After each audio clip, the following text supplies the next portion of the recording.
कबीर चावल कार, कबीर चावल कार, दुख को मोल लाए।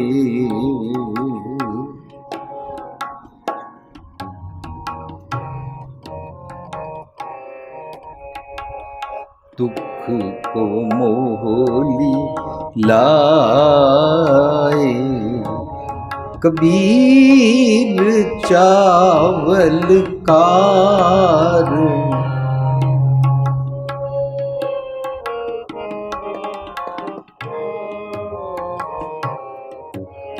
कबीर चावल कार ने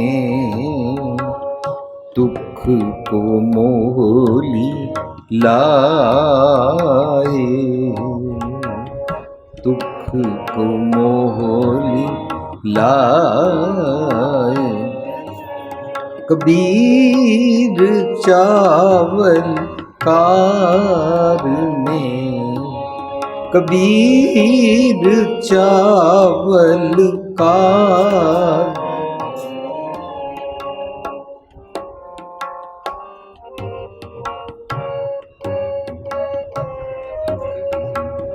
संग कुसंगी बैसते,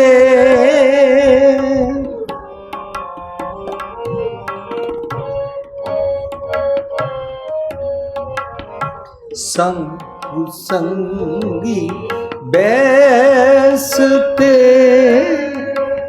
तब पूछे धर्मराय,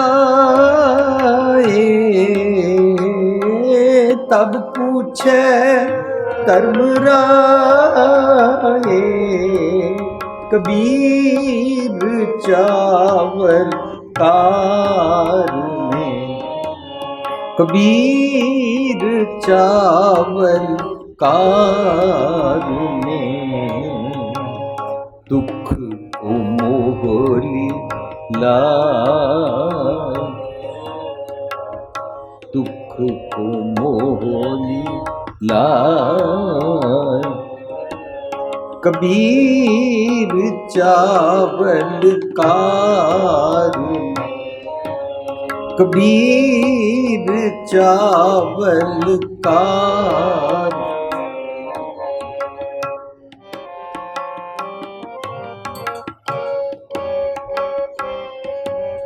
कबीर कूकर पौंकना, कबीर कूकर पौंकना, कबीर कूकर पौंकना, कबीर कूकर पौंकना, क्रंग पीछे उठता है, क्रंग पीछे उठता, कर्मी सतगुर पाया, कर्मी सतगुर जिन्हों लिया छड़ाए, जिन्हों लिया कबीर चावल कार ने, कबीर चावल कार ने दुख को मोली लाए। दुख को मोली लाए, कबीर चावल कार, कबीर तरती साध की, कबीर तरती तस्कर बैसे गाए, तस्कर बैसे धरती पार न व्यापी, धरती पार न उनको लाहू लाए, उनको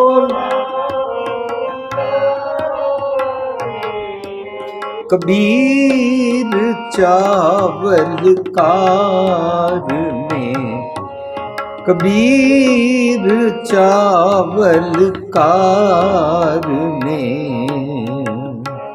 दुख को मोहली लाए,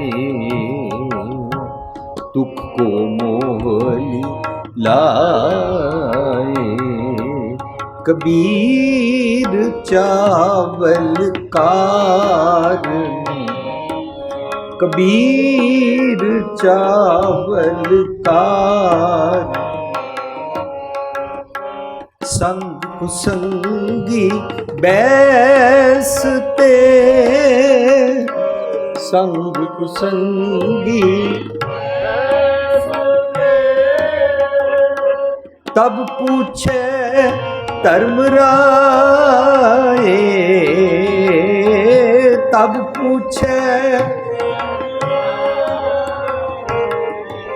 कबीर चावल कार ने, कबीर चावल कार ने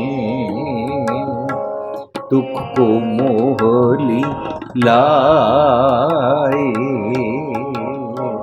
दुख को मोहली लाए, कबीर चावल कार, कबीर चावल, कबीर चावल, कबीर चावल कार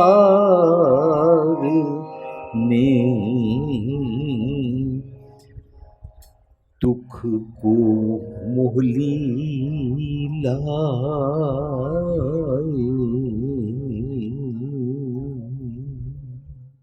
जो असी श्लोक गायन किया, असी मेन अज दे टॉपिक का श्लोक साडा है कबीर चावलकार ने दुख को मोहली लाए। और इहदे नाल असी दो श्लोक होर पढ़े ने। जिहड़ा पहला श्लोक असी पढ़िया उहदे नाल दो श्लोक मिला के सारे श्लोक गुरु ग्रंथ साहिब दे 1375 अंक ते सुशोभित हैं। इस तो इलावा ये गुरु ग्रंथ साहिब दे 965 अंक ते भी सुशोभित हैं। कबीर साहब दे जिथे श्लोक लिखे हुए ने बाणी दी बनतर, बाणी दी बनतर दे मुताबक असी सब जानते हैं कि गुरु ग्रंथ साहिब विच जदों कदे भी नवा टॉपिक नवा राग शुरू होता है तो सब तो पहला गुरु नानक साहब का शब्द होता है, फिर महला दूजा तीजा चौथा पंजवां ते नौवीं पातशाही का शब्द उहदे नाल लड़ीवार उस टॉपिक जे होण तन दर्ज किए जाते हैं। और जिथे गुरु पातशाह जी की बाणी कंप्लीट होती है उस राग उस टॉपिक उत्ते उतों बाद बाणी भगतां की शुरू होती है और सब तो पहला कबीर जी का शब्द होता है। ये सानू बाणी पढ़ पढ़ के देखते हाँ तो सानू उतों समझ आता है बाणी चों। इहदा मतलब बाणी दी जिहड़ी बनतर है ना वो साडे घर विच गुरु ग्रंथ साहिब है। सानू हर का बिलोमना बिलोवो मेरे भाई सहज बिलोवो जैसे तत न जाई, बड़े सहज नाल आराम नाल पढ़ना चाहिए, पढ़ के समझना चाहिए, समझ के विचारना चाहिए ताकि सुनिया मन्निया मन कीता भाव के मुताबक असी उसनूं अपने जीवन विच जी सकीए। लेकिन जे असी बिजी रवांगे, इनवॉल्व रवांगे सो कार्ड अखंड पाठ विच ਤਾਂ ਫਿਰ ਸਾਨੂੰ ਸਮਝ ਨਹੀਂ ਆਏਗਾ। ਕਿਉਂ? ਕਿਉਂਕਿ ਉਹਦੇ ਵਿੱਚ ਘੰਟੇ 'ਚ 30 ਅੰਗ ਪੜ੍ਹੇ ਅਤੇ ਮਕਸਦ ਹੁੰਦਾ ਕਿਸੇ ਤਰ੍ਹਾਂ ਅਸੀਂ ਵਕਤ ਸਿਰ ਭੋਗ ਪਾ ਲਈਏ। ਗੁਰਬਾਣੀ ਅੰਦਰ ਕੋਈ ਵੀ ਹਿਦਾਇਤ ਨਹੀਂ ਕੀਤੀ ਗਈ ਵਕਤ ਸਿਰ ਬਸ ਭੋਗ ਪਾ ਲਵੋ। ਗੁਰਬਾਣੀ ਅੰਦਰ ਇਹ ਹਿਦਾਇਤ ਕਹੀ ਹੈ, क्या पढ़िए क्या गुणिए, क्या वेद पुराना सुनिए, पढ़े सुने क्या होई, जो सहज ना मिले सोई। ਇਹਦਾ ਮਤਲਬ ਬਾਣੀ ਸਾਨੂੰ ਸਿਖਾਉਂਦੀ ਹੈ ਸਹਿਜੇ ਸਹਿਜੇ ਪੜਿਆ ਕਰ ਤਾਂ ਕਿ ਤੈਨੂੰ ਸਹਿਜ ਆ ਜਾਏ, ਸਹਿਜੇ ਸਹਿਜੇ ਪੜਿਆ ਕਰ ਤਾਂ ਕਿ ਤੈਨੂੰ ਬਾਣੀ ਸਮਝ ਆਵੇ। ਸੋ ਜਦੋਂ ਅਸੀਂ ਸਹਿਜੇ ਸਹਿਜੇ ਪੜਾਂਗੇ ਤਾਂ ਬਾਣੀ ਦੀ ਬਣਤਰ ਦੇਖ ਕੇ ਮਜ਼ਾ ਆ ਜਾਂਦਾ ਹੈ। ਗੁਰੂ ਪਾਤਸ਼ਾਹ ਬਾਣੀ ਦਰਜ ਕਰਦੇ ਨੇ ਔਰ ਇੱਕ ਟੌਪਿਕ ਉੱਤੇ ਨਵਾਂ ਰਾਗ ਸ਼ੁਰੂ ਕਰਦੇ ਨੇ। ਜਦੋਂ ਤੱਕ ਉਹ ਵਾਲਾ ਟੌਪਿਕ ਕੰਪਲੀਟ ਨਹੀਂ ਹੋ ਜਾਂਦਾ ਤਾਂ ਤੱਕ ਦੂਸਰਾ ਨਵਾਂ ਰਾਗ ਸ਼ੁਰੂ ਨਹੀਂ ਕਰਦੇ ਨੇ ਔਰ ਉਸ ਟੌਪਿਕ ਉੱਤੇ ਸਾਡੀ ਕੰਸਨਟ੍ਰੇਸ਼ਨ ਬਣਾਉਣ ਵਾਸਤੇ, ਸਾਡਾ ਧਿਆਨ ਟਿਕਿਆ ਰਵੇ, ਸਾਡੀ ਇਕਮਿਕਤਾ ਬਣ ਸਕੇ, ਉਹਦੇ ਵਾਸਤੇ ਲਗਾਤਾਰ ਦੂਜੀ ਤੀਜੀ ਚੌਥੀ ਪੰਜਵੀਂ ਅਤੇ ਨੌਵੀਂ ਪਾਤਸ਼ਾਹੀ ਦੀ ਬਾਣੀ ਦਰਜ ਕਰਦੇ ਨੇ। ਫਿਰ ਉਸੀ 'ਚ ਸੀਮੈਂਟਿਡ ਕਰਨ ਵਾਸਤੇ ਸਾਡਾ ਥਾਟ ਪ੍ਰੋਸੈਸ ਰੀਇਨਫੋਰਸ ਕਰਨ ਵਾਸਤੇ ਬਾਰ-ਬਾਰ ਸਾਨੂੰ ਰਿਮਾਈਂਡ ਕਰਾਉਂਦੇ ਨੇ, ਫਿਰ ਨਾਲ ਭਗਤਾਂ ਕੀ ਬਾਣੀ ਜੋੜਦੇ ਨੇ। ਇਹ ਹੈ ਬਾਣੀ ਦੀ ਬਣਤਰ ਦਾ ਢੰਗ। ਫਰਜ਼ ਕਰੋ ਇੱਕ ਟੌਪਿਕ ਉੱਤੇ, ਇੱਕ ਸ਼ਬਦ ਉੱਤੇ 78 ਸ਼ਬਦ ਗੁਰੂ ਪਾਤਸ਼ਾਹ ਨੇ ਇੱਕ ਟੌਪਿਕ ਉੱਤੇ ਦਰਜ ਕੀਤੇ ਨੇ। ਗੁਰੂਆਂ ਦੇ ਸ਼ਬਦ ਅਤੇ ਭਗਤਾਂ ਦੇ ਸ਼ਬਦ ਮਿਲਾ ਕੇ ਉਹਨਾਂ 'ਚੋਂ ਜਿਹੜਾ ਸ਼ਬਦ ਸਮਝ ਨਾ ਆ ਰਿਹਾ ਹੋਵੇ, ਮੁੜ ਕੇ ਜਿੱਥੋਂ ਰਾਗ ਸ਼ੁਰੂ ਹੋਇਆ, ਜੇਕਰ ਬਿਲਕੁਲ ਅਸੀਂ ਉੱਥੋਂ ਪੜ੍ਹਨਾ ਸ਼ੁਰੂ ਕਰੀਏ ਸਹਿਜੇ ਸਹਿਜੇ, ਤਾਂ ਉਹ ਵਾਲੇ ਸ਼ਬਦ ਵੀ ਸਮਝ ਆਉਣੇ ਸ਼ੁਰੂ ਹੋ ਜਾਂਦੇ ਨੇ। ਇਹ ਬਾਣੀ ਦੀ ਬਣਤਰ ਦਾ ਬੜਾ ਵਿਲੱਖਣ, ਬੜਾ ਯੂਨੀਕ ਢੰਗ ਹੈ। ਇਸ ਤੋਂ ਇਲਾਵਾ ਵਾਰਾਂ ਨੇ, ਵਾਰਾਂ ਦੇ ਨਾਲ ਲਗਾਏ ਗਏ ਨੇ ਸ਼ਲੋਕ। ਤੇ ਜਿਹੜੀ ਵੀ ਵਾਰ ਹੁੰਦੀ ਹੈ, ਵਾਰ ਦਾ ਸੈਂਟਰਲ ਆਈਡੀਆ ਪੌੜੀ ਵਿੱਚ ਹੁੰਦਾ ਹੈ, ਪਰ ਵਾਰ ਨੂੰ ਸਮਝਣ ਵਾਸਤੇ, ਪੌੜੀ ਨੂੰ ਸਮਝਣ ਵਾਸਤੇ ਉਹਦੇ ਨਾਲ ਕੁਝ ਲਗਾਏ ਗਏ ਨੇ ਸ਼ਲੋਕ। ਇਹ ਪਿਰਤ, ਇਹ ਤਰੀਕਾ, ਇਹ ਵਾਲੀ ਕੀਮਤੀ ਜੁਗਤ ਗੁਰੂ ਨਾਨਕ ਸਾਹਿਬ ਨੇ ਕੀਤੀ, ਜਿਸ ਨੂੰ ਅਸੀਂ ਆਸਾ ਕੀ ਵਾਰ ਦੇ ਉੱਤੇ ਪੜ੍ਹਦੇ ਹਾਂ। ਵਾਰ ਸ਼ਲੋਕਾਂ ਨਾਲ, ਅੱਗੇ ਲਿਖਿਆ ਸ਼ਲੋਕ ਵੀ ਮਹਿਲੇ ਪਹਿਲੇ ਕੇ ਲਿਖੇ। ਦਰਅਸਲ ਤੇ ਵਾਰ ਹੁੰਦੀ ਹੈ ਪੌੜੀਆਂ, ਲੇਕਿਨ ਇਹ ਵਾਲੀ ਜਿਹੜੀ ਆਸਾ ਕੀ ਵਾਰ ਹੈ, ਇਹਦੇ ਵਿਚਕਾਰ ਸ਼ਲੋਕ ਵੀ ਦਰਜ ਕੀਤੇ ਗਏ ਨੇ ਔਰ ਸ਼ਲੋਕ ਵੀ ਮਹਿਲੇ ਪਹਿਲੇ ਨੇ ਲਿਖੇ ਨੇ। ਇਹਦਾ ਮਤਲਬ ਇਹ ਵੀ ਹੋ ਸਕਦਾ ਹੈ ਕਿ ਗੁਰੂ ਨਾਨਕ ਪਾਤਸ਼ਾਹ ਤੋਂ ਇਲਾਵਾ ਮਹਿਲੇ ਦੂਜੇ ਦੇ ਉਹਦੇ ਸ਼ਲੋਕ ਮਿਲਦੇ ਨੇ। ਇਹ ਵੀ ਹੋ ਸਕਦਾ ਹੈ ਕਿ ਮਹਿਲੇ ਦੂਜੇ ਦੇ ਸ਼ਲੋਕ ਜਦੋਂ ਗੁਰੂ ਨਾਨਕ ਪਾਤਸ਼ਾਹ ਨੇ ਗੁਰਤਾ ਗੱਦੀ ਦੀ ਮੁਹਿੰਮ ਗੁਰੂ ਅੰਗਦ ਪਾਤਸ਼ਾਹ ਜੀ ਨੂੰ ਸੌਂਪੀ ਹੈ, ਤਾਂ ਉਹਨਾਂ ਨੇ ਜਿਹੜੀ ਬਾਣੀ ਉਚਾਰੀ ਉਸ ਨੂੰ ਗੁਰੂ ਨਾਨਕ ਪਾਤਸ਼ਾਹ ਆਪਣੀ ਪ੍ਰੈਜ਼ੈਂਸ ਵਿੱਚ ਦਰਜ ਕਰਕੇ ਗਏ ਹੋਣ। ਇਹ ਵੀ ਪੋਸੀਬਲ ਹੈ, ਕਿਉਂਕਿ ਇਸ ਰਿਲੇਖ ਹੈ ਸ਼ਲੋਕ ਵੀ ਮਹਿਲੇ ਪਹਿਲੇ ਕੇ ਲਿਖੇ। ਖੈਰ, ਜਿਹੜੇ ਵਾਰਾਂ ਦੇ ਨਾਲ ਸ਼ਲੋਕ ਸੀ, ਉਹਨਾਂ ਤੋਂ ਵਧੇ ਹੋਏ ਜਿਹੜੇ ਸ਼ਲੋਕ ਸੀ, ਉਹ ਸਾਰੇ ਸ਼ਲੋਕ ਇਕੱਤਰ ਕਰਕੇ ਗੁਰੂ ਗ੍ਰੰਥ ਸਾਹਿਬ ਦੇ ਆਖੀਰ 'ਚ ਇੱਕ ਟੌਪਿਕ ਦਾ ਨਾਂ ਰੱਖ ਦਿੱਤਾ, ਸ਼ਲੋਕ ਵਾਰਾਂ ਤੇ ਵਧੀਕ। ਇਸ ਤਰ੍ਹਾਂ ਆਖੀਰ 'ਚ ਵਾਰਾਂ ਤੇ ਵਧੀਕ ਸ਼ਲੋਕ ਹਨ। ਇਸ ਤਰ੍ਹਾਂ ਗੁਰੂ ਗ੍ਰੰਥ ਸਾਹਿਬ ਦੇ ਅੰਦਰ ਜਿਹੜੀ ਭਗਤਾਂ ਕੀ ਬਾਣੀ ਹੈ, ਉਹਦੇ ਵਿੱਚ ਕਬੀਰ ਜੀ ਦੀ ਬਾਣੀ ਦੇ ਸ਼ਬਦ ਹਨ, ਲੇਕਿਨ ਕਬੀਰ ਜੀ ਦੀ ਬਾਣੀ ਦੇ ਜਿਹੜੇ ਸ਼ਲੋਕ ਹਨ ਉਹ ਲੜੀਵਾਰ ਕਰੀਬਨ 242-43 ਸ਼ਲੋਕ ਆਖੀਰ ਵਿੱਚ ਦਰਜ ਕੀਤੇ ਗਏ ਨੇ। ਉਹਨਾਂ ਦਾ ਨਾਂ ਰੱਖਿਆ ਗਿਆ ਸ਼ਲੋਕ ਕਬੀਰ ਜੀ ਕੇ। ਔਰ ਉਹਦੇ ਵਿਚਕਾਰ ਕੁਝ ਸ਼ਲੋਕਾਂ ਨੂੰ ਉਭਾਰ ਕੇ, ਖੁੱਲ੍ਹ ਕੇ ਸਮਝਣ ਵਾਸਤੇ ਗੁਰੂ ਪਾਤਸ਼ਾਹ ਆਪਣੇ ਸ਼ਲੋਕ ਦਰਜ ਕਰਦੇ ਨੇ, ਮੁਖਾਤਿਬ ਕਬੀਰ ਜੀ ਨੂੰ ਕਰਦੇ ਨੇ, ਲੇਕਿਨ ਉਸ ਦਾ ਸਿਰਲੇਖ ਲਿਖਿਆ ਹੋਇਆ ਹੈ ਮਹਿਲਾ ਪੰਜਵਾਂ। ਜੇ ਗੁਰੂ ਸਾਹਿਬ ਦਾ, ਗੁਰੂ ਨਾਨਕ ਪਾਤਸ਼ਾਹ ਦਾ ਤਾਂ ਮਹਿਲਾ ਪਹਿਲਾ ਲਿਖਿਆ ਹੋਏਗਾ। ਇੱਥੇ ਜਦੋਂ ਅਸੀਂ ਦੇਖ ਕੇ ਹੈਰਾਨ ਰਹਿ ਗਏ 965 ਤੇ ਜਿਹੜੀ ਇਹ ਰਾਮਕਲੀ ਕੀ ਵਾਰ ਹੈ, ਰਾਮਕਲੀ ਵਾਰ ਦੇ ਅੰਦਰ ਗੁਰੂ ਪਾਤਸ਼ਾਹ ਮਹਿਲਾ ਪੰਜਵਾਂ ਅੰਦਰ ਉਹੀ ਸ਼ਲੋਕ ਲਿਖਦੇ ਨੇ ਜਿਹੜੇ ਕਬੀਰ ਜੀ ਦੀ ਲੜੀ ਵਿੱਚ 1375 ਅੰਗ ਤੇ ਸੁਸ਼ੋਭਿਤ ਹਨ। ਮੈਂ ਇਤਨੀ ਵਿਚਾਰ ਸਾਂਝ ਕਿਉਂ ਕੀਤੀ ਹੈ? ਮੈਂ ਇਤਨੀ ਵਿਚਾਰ ਇਸ ਕਰਕੇ ਸਾਂਝ ਕੀਤੀ ਹੈ ਕਿ ਜਿਹੜੇ ਵੱਡੇ ਬਜ਼ੁਰਗ ਬਾਣੀ ਪੜ੍ਹਦੇ ਨੇ, ਮੁਬਾਰਕ ਹੈ। ਜੇਕਰ ਅਸੀਂ ਇਸ ਤਰ੍ਹਾਂ ਬਾਣੀ ਦੀ ਬਣਤਰ ਨੂੰ ਖੋਜ ਕੇ ਪੜਾਂਗੇ ਸਾਨੂੰ ਬਾਣੀ ਜ਼ਿਆਦਾ ਸਮਝ ਆਏਗੀ। ਲੇਕਿਨ ਮੈਂ ਇਹ ਵਿਚਾਰ ਖਾਸ ਤੌਰ ਤੇ ਨੌਜਵਾਨਾਂ ਵਾਸਤੇ ਸਾਂਝ ਕੀਤੀ ਹੈ ਕਿ ਨੌਜਵਾਨਾਂ ਨੂੰ ਇਹ ਚਾਅ ਚੜ੍ਹੇ, ਇਹ ਸ਼ੌਂਕ ਚੜ੍ਹੇ ਕਿ ਜਿਸ ਗੁਰੂ ਗ੍ਰੰਥ ਸਾਹਿਬ ਨੂੰ ਮੈਂ ਗੁਰੂ ਸਮਝ ਕੇ ਮੱਥਾ ਟੇਕਦਾ, ਉਹਦੀ ਬਣਤਰ ਕਿਸ ਤਰੀਕੇ ਨਾਲ ਹੈ। ਉਹਨੂੰ ਕਹਿੰਦੇ ਨੇ compilation of Guru Granth Sahib, how Guru Granth Sahib is ਕੰਪਾਈਲਡ। ਮਜ਼ਾ ਆ ਜਾਏਗਾ, ਆਨੰਦ ਆ ਜਾਏਗਾ। ਸਾਡੇ ਨੌਜਵਾਨ ਨੂੰ ਕ੍ਰਿਸਚੀਅਨਿਟੀ ਬਾਰੇ ਪਤਾ ਹੈ, ਸਾਡੇ ਨੌਜਵਾਨ ਨੂੰ ਇਸਲਾਮ ਬਾਰੇ ਪਤਾ ਹੈ, ਸਾਡੇ ਨੌਜਵਾਨਾਂ ਨੂੰ ਹਿੰਦੂਇਜ਼ਮ ਬਾਰੇ ਪਤਾ ਹੈ, ਸਾਡੇ ਨੌਜਵਾਨਾਂ ਨੂੰ ਹੋਰ ਬੜਾ ਕੁਝ ਪਤਾ ਹੁੰਦਾ ਹੈ।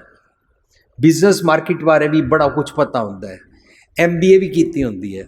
ਲੇਕਿਨ ਜਦੋਂ ਗੁਰੂ ਗ੍ਰੰਥ ਸਾਹਿਬ ਦੀ ਗੱਲ ਕਰਦੇ ਹਾਂ ਤੇ ਹਰ ਨੌਜਵਾਨ ਕਹਿੰਦਾ ਬਾਣੀ ਮੈਂ ਨਹੀਂ ਪੜ੍ਹੀ ਨਹੀਂ ਹੋਈ।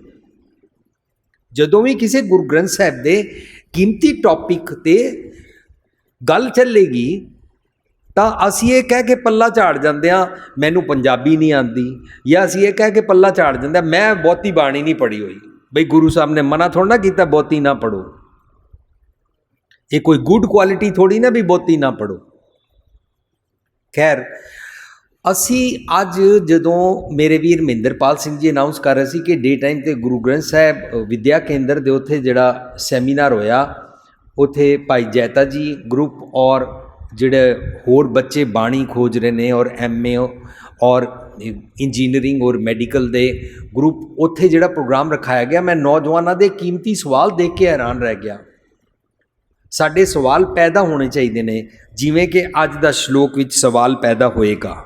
ਮੈਂ ਆਪ ਜੀ ਸਾਹਮਣੇ ਸਵਾਲ ਪੇਸ਼ ਕਰਾਂਗਾ, ਆਪ ਜੀ ਉਸ ਨੂੰ ਵਿਚਾਰਨਾ ਸ਼ੁਰੂ ਕਰਨਾ। ਸੋ ਸਾਡਾ ਫਰਜ਼ ਬਣਦਾ ਹੈ ਕਿ ਜਿਸ ਬਾਣੀ ਨੂੰ ਮੱਥਾ ਟੇਕਦੇ ਹਾਂ ਅਸੀਂ ਉਸ ਬਾਣੀ ਨੂੰ ਸਮਝਿਆ ਕਰੀਏ। ਅਸੀਂ ਇਹ ਕਹਿਣਾ ਛੋੜ ਦਈਏ ਬਾਣੀ ਅਗਾਧ ਬੋਧ ਹੈ, ਸਮਝ ਕੋਈ ਨਹੀਂ ਆਉਂਦੀ, ਇਹ ਅਸੀਂ ਕਹਿਣਾ ਛੋੜ ਦਈਏ ਐਸਕੇਪਿਜ਼ਮ ਹੈ। ਬਾਣੀ ਬੜੀ ਸਿੰਪਲ ਹੈ ਔਰ ਬਾਣੀ ਦੀ ਬਣਤਰ ਦੇ ਇੰਟਰਨਲ ਲੌਜਿਕਸ ਨੇ ਜਿਹੜੇ ਉਹ ਆਪਣੇ ਆਪ ਵਿੱਚ ਗੱਲ ਨੂੰ ਸਮਝਾਉਂਦੇ ਨੇ। ਉਸ ਨੂੰ ਵਿਚਾਰਨ ਵਾਸਤੇ, ਉਹਨੂੰ ਸਮਝਣ ਵਾਸਤੇ ਕੋਈ ਖਾਸ ਭੇਖ ਚੋਲਾ ਨਹੀਂ ਪਾਉਣਾ ਪੈਂਦਾ। ਉਹਨੂੰ ਕੋਈ ਵੀ ਕਾਰਪੋਰੇਟ ਸੈਕਟਰ ਵਾਲਾ ਹੋਵੇ, ਭਾਵੇਂ ਕੋਈ ਬਿਜ਼ਨਸ ਕਰਦਾ ਹੋਵੇ, ਭਾਵੇਂ ਕੋਈ ਰਿਕਸ਼ਾ ਟਾਂਗਾ ਚਲਾਉਂਦਾ ਹੋਵੇ, ਭਾਵੇਂ ਕੋਈ ਖੇਤੀਬਾੜੀ ਕਰਦਾ ਹੋਵੇ, ਦੁਨੀਆ ਦਾ ਜਿਸ ਮਰਜ਼ੀ ਸਟੇਟਸ ਦਾ, ਜੋ ਮਰਜ਼ੀ ਉਮਰ ਦਾ ਕੋਈ ਵੀ ਧਰਮ ਵਾਲਾ ਬੰਦਾ ਬਾਣੀ ਨੂੰ ਵਿਚਾਰ ਕੇ ਪੜ੍ਹ ਸਕਦਾ ਹੈ। ਬਾਣੀ ਦੇ ਅੰਦਰੋਂ ਖੋਜ ਕੇ ਉਹਦੇ ਰਤਨ ਜਵਾਹਰ ਮਾਣਿਕ ਸਾਨੂੰ ਲੱਭਣੇ ਨੇ।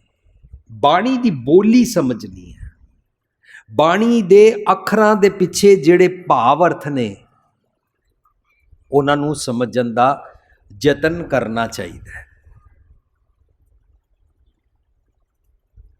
ਅੱਜ ਦਾ ਸ਼ਲੋਕ 211 ਨੰਬਰ ਸ਼ਲੋਕ ਹੈ। 1375 ਅੰਗ ਤੇ ਸੁਸ਼ੋਭਿਤ ਹੈ। 1375 ਗੁਰੂ ਗ੍ਰੰਥ ਸਾਹਿਬ ਦੇ ਉੱਥੇ ਅੰਕਿਤ ਕੀਤਾ ਗਿਆ। ਅਸੀਂ ਇਸ ਦੇ ਨਾਲ 210 ਔਰ 209 ਨੰਬਰ ਸ਼ਲੋਕ ਵੀ ਗਾਇਨ ਕੀਤੇ ਨੇ, ਉਹ ਅਸੀਂ ਨਾਲ ਵਿਚਾਰਾਂਗੇ। ਅੱਜ ਦੇ ਸ਼ਲੋਕ ਵਿੱਚ ਕਹਿੰਦੇ ਨੇ ਕਬੀਰ ਚਾਵਲਕਾਰ ਨੇ। ਇਸ ਸ਼ਲੋਕ ਨੂੰ ਪਿਛਲੇ 2-2.5-3 ਸਾਲਾਂ ਤੋਂ ਮੈਂ ਵਿਚਾਰਨ ਦਾ ਯਤਨ ਕਰ ਰਿਹਾ, ਲੇਕਿਨ ਜਦੋਂ ਮੈਨੂੰ ਪਤਾ ਲੱਗਾ ਕਿ ਚੰਡੀਗੜ੍ਹ ਦੇ ਅੰਦਰ ਪ੍ਰੋਗਰਾਮ ਰੱਖਿਆ ਗਿਆ, ਮੋਹਾਲੀ ਦੇ ਅੰਦਰ ਰੱਖਿਆ ਗਿਆ, ਤਾਂ ਮੇਰਾ ਅੱਜ ਬਦੋਬਦੀ ਦਿਲ ਕਰ ਆਇਆ ਕਿ ਅਸੀਂ ਇਸ ਦੀ ਵਿਚਾਰ ਸਾਂਝ ਕਰੀਏ, ਕਿਉਂਕਿ ਸਾਡਾ ਜਿਹੜਾ ਪੰਜਾਬ ਹੈ, ਪੰਜਾਬ ਇਜ਼ ਨੋਨ ਫॉर ਖੇਤੀਬਾੜੀ। ਪੂਰੇ ਇੰਡੀਆ ਹੀ ਨਹੀਂ ਵਰਲਡ ਵਿੱਚ ਨੋਨ ਹੈ ਖੇਤੀਬਾੜੀ ਵਾਸਤੇ। ਤੇ ਹਰ ਮਨੁੱਖ ਆਪਣੇ ਚਾਰੋਂ ਪਾਸੇ ਖੇਤੀਬਾੜੀ ਹੁੰਦਾ ਦੇਖਦਾ ਹੈ। ਇਹਦੀਆਂ ਜਿਤਨੀਆਂ ਟਰਮਸ ਨੇ ਓਪਰੀਆਂ ਨਹੀਂ ਨੇ, ਕੋਈ ਸਟ੍ਰੇਂਜ ਲਫ਼ਜ਼ ਨਹੀਂ ਨੇ। ਕਬੀਰ ਜੀ ਬਹੁਤ ਸੌਖੇ ਸਾਦੇ ਢੰਗ ਦੇ ਨਾਲ ਲਫ਼ਜ਼ ਵਰਤ ਰਹੇ ਨੇ, ਵਿਚਾਰਨਾ ਅਸੀਂ ਹੈ। ਕਬੀਰ ਚਾਵਲਕਾਰ ਨੇ ਤੁਖ ਕੋ ਮੋਹਲੀ ਲਾਏ। ਤੁਖ ਹੁੰਦਾ ਉਹਦੇ ਬਾਹਰ ਜਿਹੜਾ ਖਾਕੀ ਛਿਲਕਾ ਹੁੰਦਾ, ਜਿਹਨੂੰ ਧਾਨ ਕਹਿੰਦੇ ਨੇ, ਤੁਖ ਕਹਿੰਦੇ ਨੇ, ਛਿਲਕਾ ਕਹਿੰਦੇ ਨੇ, ਟਰੰਕ ਕਹਿੰਦੇ ਨੇ। ਮੈਨੂੰ ਇਹ 3-4 ਲਫ਼ਜ਼ ਪਤਾ ਨੇ, ਹੋਰ ਵੀ ਪੰਜਾਬ ਅੰਦਰ ਕੋਈ ਲਫ਼ਜ਼ ਵਰਤਦੇ ਹੋਣਗੇ, ਮੈਨੂੰ ਪਤਾ ਨਹੀਂ। ਕਬੀਰ ਜੀ ਕਹਿ ਰਹੇ ਨੇ ਚਾਵਲ ਲੈਣ ਵਾਸਤੇ ਚਾਵਲ ਦੇ ਬਾਹਰ ਦਾ ਜਿਹੜਾ ਖਾਕੀ ਛਿਲਕਾ ਹੈ ਨਾ, ਜਿਹਨੂੰ ਇੱਥੇ ਤੁਖ ਕਿਹਾ, ਉਸ ਨੂੰ ਮੋਹਲੀ ਮਾਰਦੇ ਨੇ, ਹੈਮਰਿੰਗ ਕਰਦੇ ਨੇ, ਉੱਥੇ ਬਾਰ-ਬਾਰ ਉਸ ਨੂੰ ਕੁੱਟ ਪੈਂਦੀ ਹੈ। ਪੈਂਦੀ ਕਿਉਂ ਹੈ? ਕੁੱਟਣਾ ਪੈਂਦਾ ਹੈ ਤਾਂ ਕਿ ਛਿਲਕਾ ਪਰੇ ਹੋ ਜਾਏ ਔਰ ਸਾਨੂੰ ਚਾਵਲ ਪ੍ਰਾਪਤ ਹੋ ਜਾਣ। ਟੂ ਗੈਟ ਦਾ ਚਾਵਲਕਾਰ ਨੇ, ਕਬੀਰ ਜੀ ਕਹਿੰਦੇ ਨੇ ਚਾਵਲ ਪ੍ਰਾਪਤ ਕਰਨ ਵਾਸਤੇ ਤੁਖ ਨੂੰ ਮੋਹਲੀ ਪਈ। ਤੁਸੀਂ ਸਭ ਨੇ ਇਸ ਨੂੰ ਘਰਾਂ ਵਿੱਚ ਦੇਖਿਆ ਔਰ ਮੰਡੀਆਂ ਵਿਚਕਾਰ ਇਸ ਤਰ੍ਹਾਂ ਕਿਸ ਤਰੀਕੇ ਦੇ ਨਾਲ ਕੀਤਾ ਜਾਂਦਾ, ਸਾਰਾ ਬਹੁਤ ਸਿੰਪਲ ਸੀਨ ਹੈ। ਕਬੀਰ ਚਾਵਲਕਾਰ ਨੇ ਤੁਖ ਕੋ ਮੋਹਲੀ ਲਾਏ। ਅੱਗੇ ਕਹਿੰਦੇ ਨੇ ਸੰਗ ਕੁਸੰਗੀ ਬੈਸਦੇ, ਜੇ ਇਸ ਤਰ੍ਹਾਂ ਕੁਸੰਗ ਕਰੋ, ਕਿਸੇ ਨਾਲ ਬੈਠੋ। ਐਗਜ਼ਾਮਪਲ ਕੀ ਦਿੱਤੀ ਹੈ? ਜਿਵੇਂ ਚਾਵਲ ਦੇ ਨਾਲ ਉਸ ਤੁਖ ਨੂੰ ਰੱਖਿਆ ਗਿਆ ਹੈ। The way tukh is accompanying ਚਾਵਲ। ਸੰਗ ਕੁਸੰਗੀ ਬੈਸਦੇ, ਜੇ ਇਸ ਤਰ੍ਹਾਂ ਕੁਸੰਗ ਕਰੋ ਕਿਸੇ ਨਾਲ,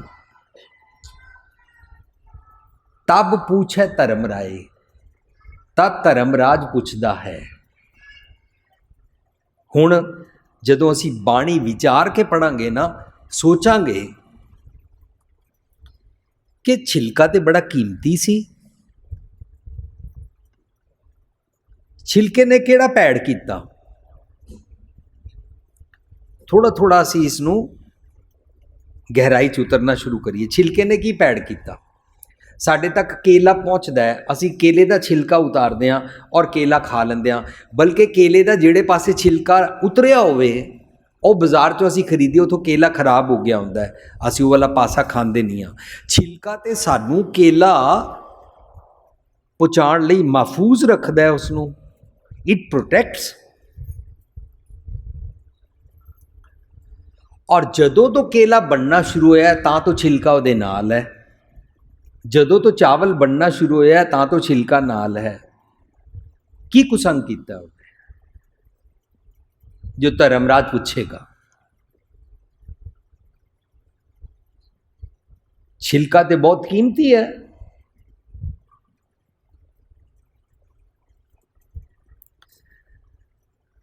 ਛਿਲਕਾ ਅਸੀਂ ਇਸ ਕਰਕੇ ਕਾਊਂਟ ਕਰਦੇ ਹਾਂ ਕੀਮਤੀ ਹੈ ਕਿ ਛਿਲਕਾ ਸਾਨੂੰ ਚਾਵਲ ਪਹੁੰਚਾਉਂਦਾ ਹੈ। ਸਾਧ ਸੰਗਤ ਜੀ, ਹੁਣ ਅਸੀਂ ਇਹਦੀ ਗਹਿਰਾਈ 'ਚ ਉਤਰਨ ਵੇਲੇ ਵਿਚਾਰਨਾ ਹੈ ਕਿ ਕੁਸੰਗ ਕਿਵੇਂ ਹੋ ਗਿਆ।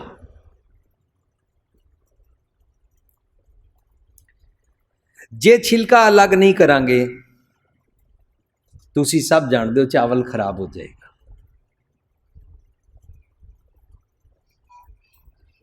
ਛਿਲਕਾ ਜੇ ਅਲੱਗ ਨਹੀਂ ਕਰਾਂਗੇ। ਇਸ ਸਿੰਬਲੀ ਨੂੰ, ਇਸ ਸੀਨ ਨੂੰ ਸਮਝਣ ਵਾਸਤੇ ਮੈਂ यूपी ਦੇ कुछ ਬੰਦਿਆਂ ਨੂੰ ਪੁੱਛਿਆ, अरे भाई आपके यहाँ पर कबीर जी ने आपके यूपी के बिहार की बोली में ये श्लोक को गुरु ग्रंथ साहब में दर्ज किया, मुझे समझाओ, छिलका अलग ना करें तो क्या हो जाएगा।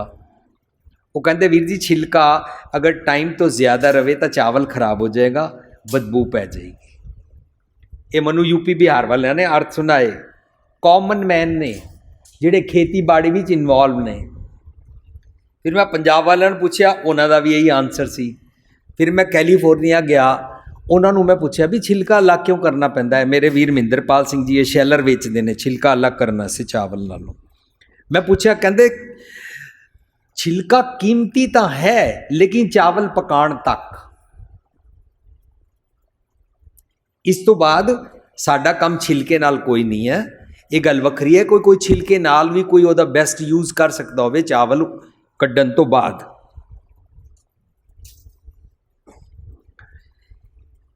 ਇਹ ਜ਼ਰੂਰੀ ਹੈ ਕਿ ਅਸੀਂ ਛਿਲਕਾ ਅਲੱਗ ਕਰੀਏ। ਇਹਦਾ ਮਤਲਬ ਇਹ ਹੋ ਗਿਆ, ਲੋੜ ਤੋਂ ਵੱਧ ਜੇਕਰ ਛਿਲਕਾ ਚਾਵਲ ਨੂੰ ਜੱਫਾ ਪਾ ਕੇ ਰੱਖਦਾ ਹੈ, ਚਾਵਲ ਖਰਾਬ ਹੋ ਜਾਏਗਾ। ਔਰ ਜੇ ਚਾਵਲ ਕਵੇ ਛਿਲਕਾ ਜੀ ਮੇਰੀ ਪ੍ਰੋਟੈਕਸ਼ਨ ਕਰਦੇ ਹੀ ਰਹੋ, ਬਸ ਮੈਨੂੰ ਦੁਨੀਆ ਦੇ ਨਾਲ ਫੇਸ ਹੀ ਨਾ ਕਰਨਾ ਪਵੇ, साध संगत जी, ये चावल और छिलका ना काफ़ी हद तक समझ आ रही है कि ਜਿਹੜੇ ਸਾਡੇ ਬਜ਼ੁਰਗ ਦੋਤਰਿਆਂ ਪੋਤਰਿਆਂ ਤੱਕ ਜੱਫਾ ਪਾਈ ਰੱਖਦੇ ਹਨ। ਸਾਡੇ ਘਰਾਂ ਵਿਚਕਾਰ ਨੂੰਹ ਸੱਸ ਦੇ ਝਗੜੇ ਦਾ ਇੱਕ ਇਹ ਵੀ ਕਾਰਨ ਹੈ। ਪੁੱਤਰ ਨੂੰ ਜਾਂ ਦੋਤਰਿਆਂ ਪੋਤਰਿਆਂ ਨੂੰ ਲੋੜ ਤੋਂ ਵੱਧ, ਆਪਣੀ ਲਿਮਿਟ ਤੋਂ ਜ਼ਿਆਦਾ, ਜਿਸ ਨੂੰ ਮੋਹ ਅਟੈਚਮੈਂਟ ਕਹਿੰਦੇ ਨੇ, ਅੰਨਾ ਮੋਹ ਵਾਲਾ ਜੱਫਾ ਪਾ ਕੇ ਬੈਠੇ ਹੋਏ ਨੇ। ਆਪਣਾ ਫਰਜ਼ ਇੱਥੇ ਤੱਕ ਸਮਝਣਾ ਹੈ, ਮੈਂ ਮਾਂ ਹਾਂ ਜਾਂ ਮੈਂ ਪਿਤਾ ਹਾਂ, ਮੈਨੂੰ ਮੇਰੇ ਬੱਚੇ ਰੇਜ਼ ਕਰਨੇ ਚਾਹੀਦੇ ਨੇ। ਰੇਜ਼ ਕਰਕੇ ਜਦੋਂ ਇਹਨਾਂ ਨੂੰ ਮੈਡੀਕਲ ਸਾਇੰਸ ਦੀ ਸਾਈਕੋਲੋਜੀ ਦੱਸਦੀ ਹੈ ਕਿ ਹਰ ਬੱਚਾ ਆਪਣਾ ਸਾਰਾ ਸਭ ਕੁਛ ਜ਼ਿੰਦਗੀ ਵਿੱਚ ਕੀ ਕਰਨਾ ਹੈ 7-8 ਸਾਲ ਤੱਕ ਸੋਚ ਲੈਂਦਾ, 14 ਸਾਲ ਤੱਕ ਉਹਦਾ ਉਹ ਖਿਆਲ ਪੱਕ ਜਾਂਦੇ ਨੇ, ਮੈਂ ਡਾਕਟਰ ਬਣਨਾ ਹੈ ਕਿ ਇੰਜੀਨੀਅਰ ਬਣਨਾ ਹੈ, ਕਿ ਮੈਂ ਬਿਜ਼ਨਸ ਕਰਨਾ ਹੈ, ਕਿ ਮੈਂ ਕੀ ਕਰਨਾ ਹੈ। ਔਰ ਉਹ ਉਸ ਤੋਂ ਬਾਅਦ ਉਹ ਉसी ਡਾਇਰੈਕਸ਼ਨ ਹੀ ਚੱਲਣਾ ਸ਼ੁਰੂ ਹੋ ਜਾਂਦਾ, ਕਿਉਂਕਿ ਬਾਣੀ 'ਚ ਕਹਿੰਦੇ ਨੇ, ਇਹ ਮਨ ਜੈਸਾ ਸੇਵੇਂ ਤੈਸੋ ਹੋਏ ਤੇਹੇ ਕਰਮ ਕਮਾਏ। ਇਹਦਾ ਮਤਲਬ ਲੇਕਿਨ ਅਸੀਂ ਆਪਣੇ ਪੁੱਤਰ ਤੋਂ ਬਾਅਦ ਜਦੋਂ ਜ਼ਿਆਦਾ ਚਮੜੇ ਰਹਿੰਦੇ ਹਾਂ, ਸਾਧ ਸੰਗਤ ਜੀ, ਸਾਨੂੰ ਪੰਜਾਬ ਨੂੰ ਬਲੇਮ ਕਰਨ ਦੀ ਲੋੜ ਨਹੀਂ ਹੈ ਕਿ ਇੱਥੇ ਫੀਮੇਲ ਫੀਟੀਸਾਈਡ ਹੁੰਦੀ ਹੈ, ਲੇਕਿਨ ਅਸੀਂ ਸੋਚਣਾ ਹੈ ਕਿ ਜੇ ਅਸੀਂ ਸੋਚਦੇ ਰਹਿੰਦੇ ਹਾਂ ਕਿ ਮੇਰੇ ਘਰ ਪੋਤਰਾ ਹੋਵੇ, ਪੋਤਰਾ ਹੋਵੇ, ਤਾਂ ਫਿਰ ਸਾਡੀ ਕਿਧਰੇ ਗਲਤੀ ਆ ਜਾਂਦੀ ਹੈ ਕਿ ਭਰੂਣ ਹੱਤਿਆ ਸ਼ੁਰੂ ਕਰਵਾ ਲੈਂਦੇ ਹਾਂ। ਇਹ ਸਾਰਾ ਛਿਲਕਾ ਲੋੜ ਤੋਂ ਵੱਧ ਚਾਵਲ ਨਾਲ ਚਮੜਿਆ ਰਿਹਾ। ਲੇਕਿਨ ਜਿਹੜੇ ਬੱਚੇ ਜ਼ਿਆਦਾਤਰ ਮਾਂ ਪਿਓ ਦੀ ਪ੍ਰੋਟੈਕਸ਼ਨ ਅੰਦਰ ਹੀ ਰਹਿਣ ਔਰ ਆਪ ਆਪਣੀ ਮਿਹਨਤ ਕਰਨ ਹੀ ਨਾ, ਉਹ ਉਸ ਚਾਵਲ ਵਾਂਗੂ ਨੇ ਜਿਹੜੇ ਛਿਲਕੇ ਨੂੰ ਛੋੜਨਾ ਹੀ ਨਹੀਂ ਚਾਹ ਰਹੇ ਨੇ, ਕੰਫਰਟ ਜ਼ੋਨ ਤੋਂ ਬਾਹਰ ਹੀ ਨਹੀਂ ਨਿਕਲਣਾ ਜਾ ਰਹੇ ਨੇ। ਮੈਨੇ ਪੜ੍ਹਾਈ ਕੋਈ ਨਹੀਂ ਕਰਨੀ, ਮੈਂ ਕੋਈ ਮਿਹਨਤ ਕਰਨੀ ਨਹੀਂ, ਮੈਨੂੰ ਧਰਮ ਦੀ ਲੋੜ ਕੀ ਹੈ, ਮੈਂ ਅੰਮ੍ਰਿਤ ਕਿਉਂ ਛਕਾਂ, ਮੈਨੂੰ ਮਾਂ ਪਿਓ ਦੀ ਪ੍ਰਾਪਰਟੀ ਮਿਲੀ ਜਾਏਗੀ, ਮੈਂ ਭਾਵੇਂ ਸ਼ਰਾਬਾਂ ਪੀਆਂ, ਮੈਂ ਭਾਵੇਂ ਕੁਸੰਗ ਕਰਾਂ, ਮੈਂ ਭਾਵੇਂ ਰਾਤ ਦੇ 3-3 ਵਜੇ ਤੱਕ ਫਿਰਦਾ ਰਵਾਂ। ਇਹ ਉਹੀ ਚਾਵਲ ਹੈ ਜਿਹੜਾ ਛਿਲਕੇ ਦਾ ਪ੍ਰੋਟੈਕਸ਼ਨ ਵਿੱਚ ਕੰਫਰਟ ਜ਼ੋਨ ਦੇ ਅੰਦਰ ਫਸਿਆ ਹੋਇਆ ਹੈ। ਸੋ ਲੋੜ ਤੋਂ ਵੱਧ ਜੇ ਜੱਫਾ ਪਾਉਂਦਾ ਹੈ ਚਾਵਲ ਨੂੰ ਛਿਲਕਾ, ਤਾਂ ਨਿੰਦਣਯੋਗ ਹੋ ਜਾਂਦਾ ਹੈ। ਛਿਲਕਾ ਸਾਡੇ ਤੱਕ ਚਾਵਲ ਪਹੁੰਚਾਉਣ ਵਾਸਤੇ ਧੁੱਪਾਂ, ਗਰਮੀ, ਸਰਦੀ ਸਹਾਰਦਾ ਹੈ, ਲੇਕਿਨ ਇਹ ਸਹਾਰਨ ਦਾ ਮਤਲਬ ਇਹ ਨਹੀਂ ਹੈ ਕਿ ਉਹ ਜੱਫਾ ਪਾਈ ਰੱਖੇ। ਸਾਡੇ ਮੰਮੀ ਪਾਪਾ, ਸਾਡੇ ਬਜ਼ੁਰਗ ਸਾਡੇ ਵਾਸਤੇ ਬੜੀ ਮਿਹਨਤ ਕਰਦੇ ਨੇ, ਸਾਡੇ ਵਾਸਤੇ ਰਾਤਾਂ ਜਾਗਦੇ ਨੇ, ਸਾਡੇ ਵਾਸਤੇ ਕਮਾ ਕੇ ਲਿਆਉਂਦੇ ਨੇ, ਸਾਰਾ ਕੁਝ ਕਰਦੇ ਨੇ, but that does not mean they should ਮੈਨੂਵਰ ਅਸ। ਜਿੱਥੇ ਮੈਨੂਵਰਿੰਗ ਆਉਂਦੀ ਹੈ, ਜਿੱਥੇ ਡੋਮੀਨੇਸ਼ਨ ਆਉਂਦੀ ਹੈ, ਉੱਥੇ ਹੀ ਨੂੰਹ ਸੱਸ ਦਾ ਭਾਂਡਾ ਖੜਕਦਾ ਹੈ। ਉੱਥੇ ਹੀ ਜਿੱਥੇ ਡੋਮੀਨੇਸ਼ਨ ਆਉਂਦੀ ਹੈ, ਪਿਓ ਪੁੱਤਰ ਦਾ ਭਾਂਡਾ ਖੜਕਦਾ ਹੈ। ਸਾਧ ਸੰਗਤ ਜੀ, ਜੇ ਭਾਂਡਾ ਖੜਕਦਾ ਹੈ, ਇਹਦਾ ਮਤਲਬ ਕੁਸੰਗ ਹੋ ਗਿਆ। ਛਿਲਕੇ ਨੂੰ ਚਾਵਲ ਨਾਲੋਂ ਵੱਖ ਨਹੀਂ ਕੀਤਾ। ਅਸੀਂ ਆਪਣੇ ਬੱਚਿਆਂ ਨੂੰ ਪਲ ਪਲ ਇੰਸਟਰਕਸ਼ਨ ਨਹੀਂ ਦੇਣੀ, ਅਸੀਂ ਉਸ ਦੀ ਜੀਵਨ ਦੀ ਮੁਹਾਰ ਇਸ ਪਾਸੇ ਮੋੜਨੀ ਹੈ ਕਿ ਉਹ ਵੱਡਾ ਹੋ ਕੇ ਬਾਣੀ ਆਪ ਪੜ੍ਹਿਆ ਕਰੇ ਔਰ ਗੁਰੂ ਪਾਤਸ਼ਾਹ ਕੋਲੋਂ ਸਿੱਖਿਆ ਕਰੇ। ਅਸੀਂ ਹਰ ਵੇਲੇ ਸਿਰ ਤੇ ਨਹੀਂ ਬੈਠੇ ਰਹਿਣਾ। ਸਾਡੇ ਬਜ਼ੁਰਗਾਂ ਨੂੰ ਵੀ ਸਮਝਣਾ ਇਹ ਵਾਲਾ ਪੁਆਇੰਟ, ਔਰ ਸਾਡੇ ਬੱਚਿਆਂ ਨੂੰ ਵੀ ਸਮਝਣਾ। ਸੋ ਜੇਕਰ ਵੱਡੇ ਵਡੇਰੇ ਸਾਡੇ ਮਿਹਨਤਾਂ ਕਰਦੇ ਨੇ, ਤਾਂ ਮਿਹਨਤਾਂ ਕਰਨ ਦਾ ਮਤਲਬ ਇਹ ਨਹੀਂ ਹੈ ਕਿ ਬੱਚਾ ਹਰ ਹਾਲਤ ਵਿੱਚ ਬੁਢਾਪੇ 'ਚ ਕੰਮ ਹੀ ਆਏ। ਔਰ ਸਾਡੇ ਸਾਹਮਣੇ ਦੇਖਣ ਨੂੰ ਮਿਲ ਰਿਹਾ ਵਿਡੰਬਨਾ, ਇਹ ਤਰਾਸਦੀ ਕਿ ਸਾਡਾ ਬੱਚਾ ਪੜ੍ਹਦਾ, ਪੜ੍ਹਨ ਸਾਰ ਦਿੱਲੀ ਵਾਲਾ ਬੈਂਗਲੋਰ ਚਲਾ ਜਾਂਦਾ ਹੈ, ਬੈਂਗਲੋਰ ਵਾਲਾ ਕੈਲੀਫੋਰਨੀਆ ਚਲਾ ਜਾਂਦਾ, ਕੈਲੀਫੋਰਨੀਆ ਵਾਲਾ ਨਿਊਯਾਰਕ ਚਲਾ ਜਾਂਦਾ, ਨਿਊਯਾਰਕ ਵਾਲਾ ਲੰਡਨ ਜਾ ਕੇ ਕੰਮ ਕਰਦਾ, ਸਾਡੇ ਕੋਲ ਨਹੀਂ ਰਹਿੰਦਾ। ਹੁਣ ਉਸ ਵੇਲੇ ਜੇ ਮੰਮੀ ਪਾਪਾ ਕਹਿਣ ਅਸੀਂ ਤੁਹਾਡੇ ਪਿੱਛੇ ਛਿਲਕੇ ਵਾਂਗੂ ਧੁੱਪਾਂ ਸਹਾਰੀਆਂ, ਅਸੀਂ ਗਰਮੀਆਂ ਸਹਾਰੀਆਂ, ਅਸੀਂ ਮਿਹਨਤਾਂ ਕੀਤੀਆਂ, ਤੁਸੀਂ ਸਾਡੇ ਕੋਲ ਨਹੀਂ ਬਹਿੰਦੇ, ਵੀ ਕੈਨ ਨੋਟ ਐਕਸਪੈਕਟ। ਸਾਧ ਸੰਗਤ ਜੀ, ਅਸੀਂ ਐਕਸਪੈਕਟੇਸ਼ਨ ਛੱਡਣੀ ਹੈ, ਲੇਕਿਨ ਜਦੋਂ ਕਦੇ ਵੀ ਸਾਡੇ ਘਰ ਵਿੱਚ ਬੱਚਾ ਪੈਦਾ ਹੁੰਦਾ ਹੈ, ਬੱਚੇ ਨੂੰ ਸਕੂਲ ਪਾਉਂਦੇ ਹਾਂ, ਬੱਚੇ ਦਾ ਵਿਆਹ ਹੁੰਦਾ ਹੈ, ਇਹ ਸਾਰੇ ਕੰਮ ਜਦੋਂ ਵੀ ਹੁੰਦੇ ਨੇ ਨਾ, ਤਾਂ ਅਸੀਂ ਨਾ ਗੁਰਦੁਆਰੇ ਇਹ ਅਰਦਾਸ ਸੁਣਦੇ ਹਾਂ, ਬੱਚੇ ਨੂੰ ਸਿੱਖੀ ਦਾਨ ਬਖਸ਼ੋ, ਬੱਚੇ ਨੂੰ ਨਾਮਦਾਨ ਬਖਸ਼ੋ, ਬੱਚੇ ਨੂੰ ਅੰਮ੍ਰਿਤ ਵੇਲਾ ਉੱਠਣਾ ਬਖਸ਼ੋ। ਬੱਚੇ ਨੂੰ ਕੌਮ ਦਾ ਵਫਾਦਾਰ ਬਣਾਓ, ਬੱਚੇ ਨੂੰ ਦੇਸ਼ ਭਗਤ ਬਣਾਓ। ਇਹ ਸਾਰੀਆਂ ਅਸੀਂ ਗੱਲਾਂ ਕਰਦੇ ਹਾਂ ਨਾ, ਇਹ ਵਾਲੇ ਗੁਣ ਦੇਣੇ ਨੇ ਵਾਈਲ ਵੀ ਆਰ ਛਿਲਕਾ, ਵਾਈਲ ਵੀ ਆਰ ਫਾਦਰਸ ਔਰ ਮਦਰਸ ਔਰ ਗ੍ਰੈਂਡ ਪੇਰੈਂਟਸ। ਇਹ ਦੇਣਾ ਹੈ ਤਾਂ ਕਿ ਉਹ ਆਪਣੇ ਜੀਵਨ ਵਿੱਚ, ਸੋ ਪੇਰੈਂਟਸ, ਕਿਡਸ ਔਰ ਗ੍ਰੈਂਡ ਪੇਰੈਂਟਸ ਸਾਰਿਆਂ ਵਾਸਤੇ ਛਿਲਕਾ ਔਰ ਚਾਵਲ ਦੀ ਕਬੀਰ ਜੀ ਬੜੀ ਜ਼ਬਰਦਸਤ ਮਿਸਾਲ ਦੇ ਰਹੇ ਨੇ ਕਿ ਇਹ ਪਕਾਉਣਾ ਵੀ ਹੈ, ਬੱਚੇ ਨੂੰ ਵੱਡਾ ਵੀ ਕਰਨਾ ਹੈ ਔਰ ਵੱਡਾ ਕਰਕੇ ਉਸ ਤੋਂ ਵੱਖ ਰਹਿਣ ਦੀ ਜਾਚ ਵੀ ਸਿੱਖਣੀ ਹੈ। ਵਿੱਚ ਵੀ ਆ ਜੈਸੇ ਜਲ ਮੈਂ ਕਮਲ ਨਿਰਾਲਮ ਮੁਰਗਾ ਹੀ ਨਿਸ਼ਾਨੇ, ਔਰ ਵੱਖ ਕਿਵੇਂ ਰਹੀਦਾ ਇਤਨਾ ਵੀ ਸਾਨੂੰ ਇਹ ਜਾਚ ਸਿੱਖਦੀ ਜਾਣੀ ਚਾਹੀਦੀ ਹੈ। ਜਿਸ ਦਿਨ ਸਾਡੇ ਮੁੰਡੇ ਦਾ ਵਿਆਹ ਹੋ ਜਾਏ ਉਸ ਦਿਨ ਤੋਂ ਬਾਅਦ ਸਾਨੂੰ ਦਖਲ ਨਹੀਂ ਦੇਣਾ ਚਾਹੀਦਾ।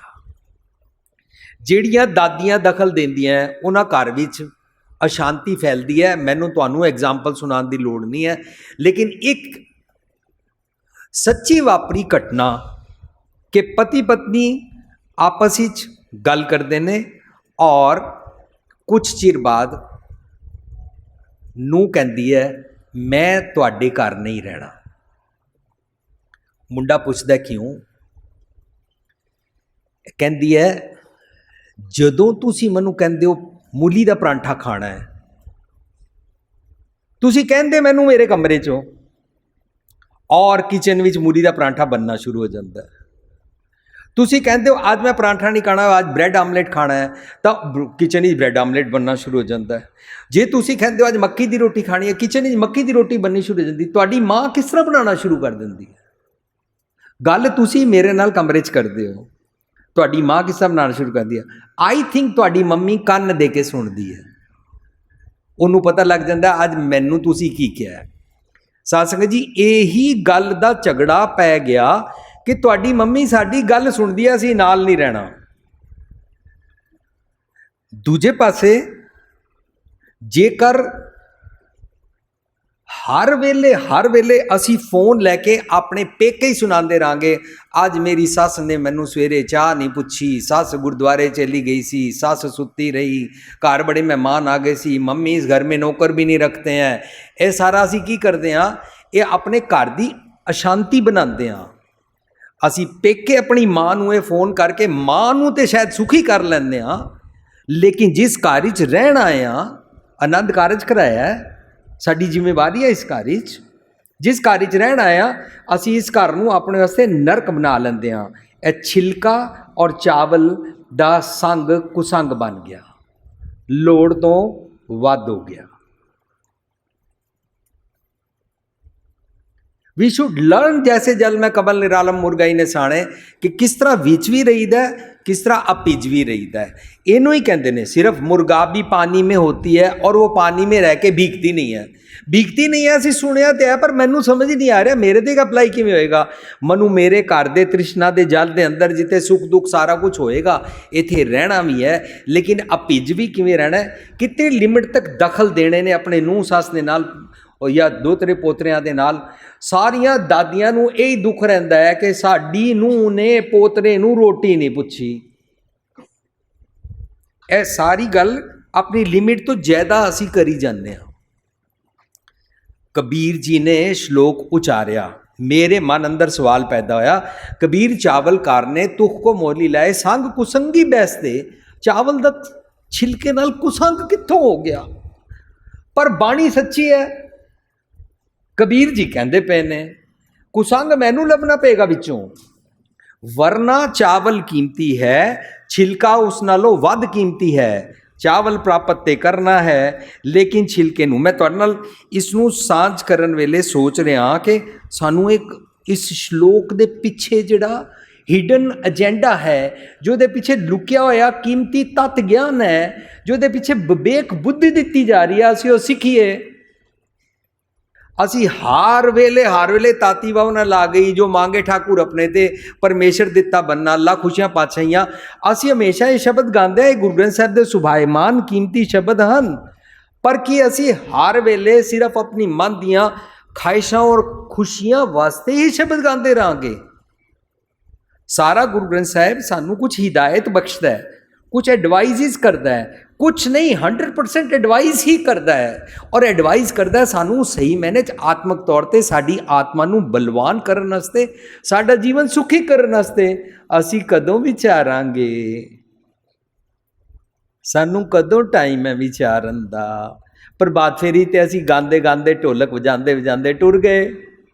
नगर कीर्तन विच असी प्रसाद लैके पालकी नू हार पा के मत्था टेकन तक रह के टुर गए। गुरपुरब ते असी गए सी, लंगर किस तरह मिल जाए, उत्थे भीड़ बड़ी सी। कीर्तन दरबार होया, उहदे विच रागी आए, एक तो बाद दूसरा रागी कीर्तन करके टुर गए। सानू साध संगत जी कदों विचार करनी है? तो मैं बहुत नम्रता सहित बेनती करता हाँ, अपने घर बाणी पढ़िए और बाणी पढ़ के उहदी गहराई च जाण दा जतन करिए। और जतन इस तरीके नाल करिए कि भी ये कुसंग किस तरह हो गया, धर्मराज किस तरह पूछ रहा। साडे अंदर धर्म की न्याय की कचहरी लगी हुई है, उन्होंने धर्मराज कहते हैं।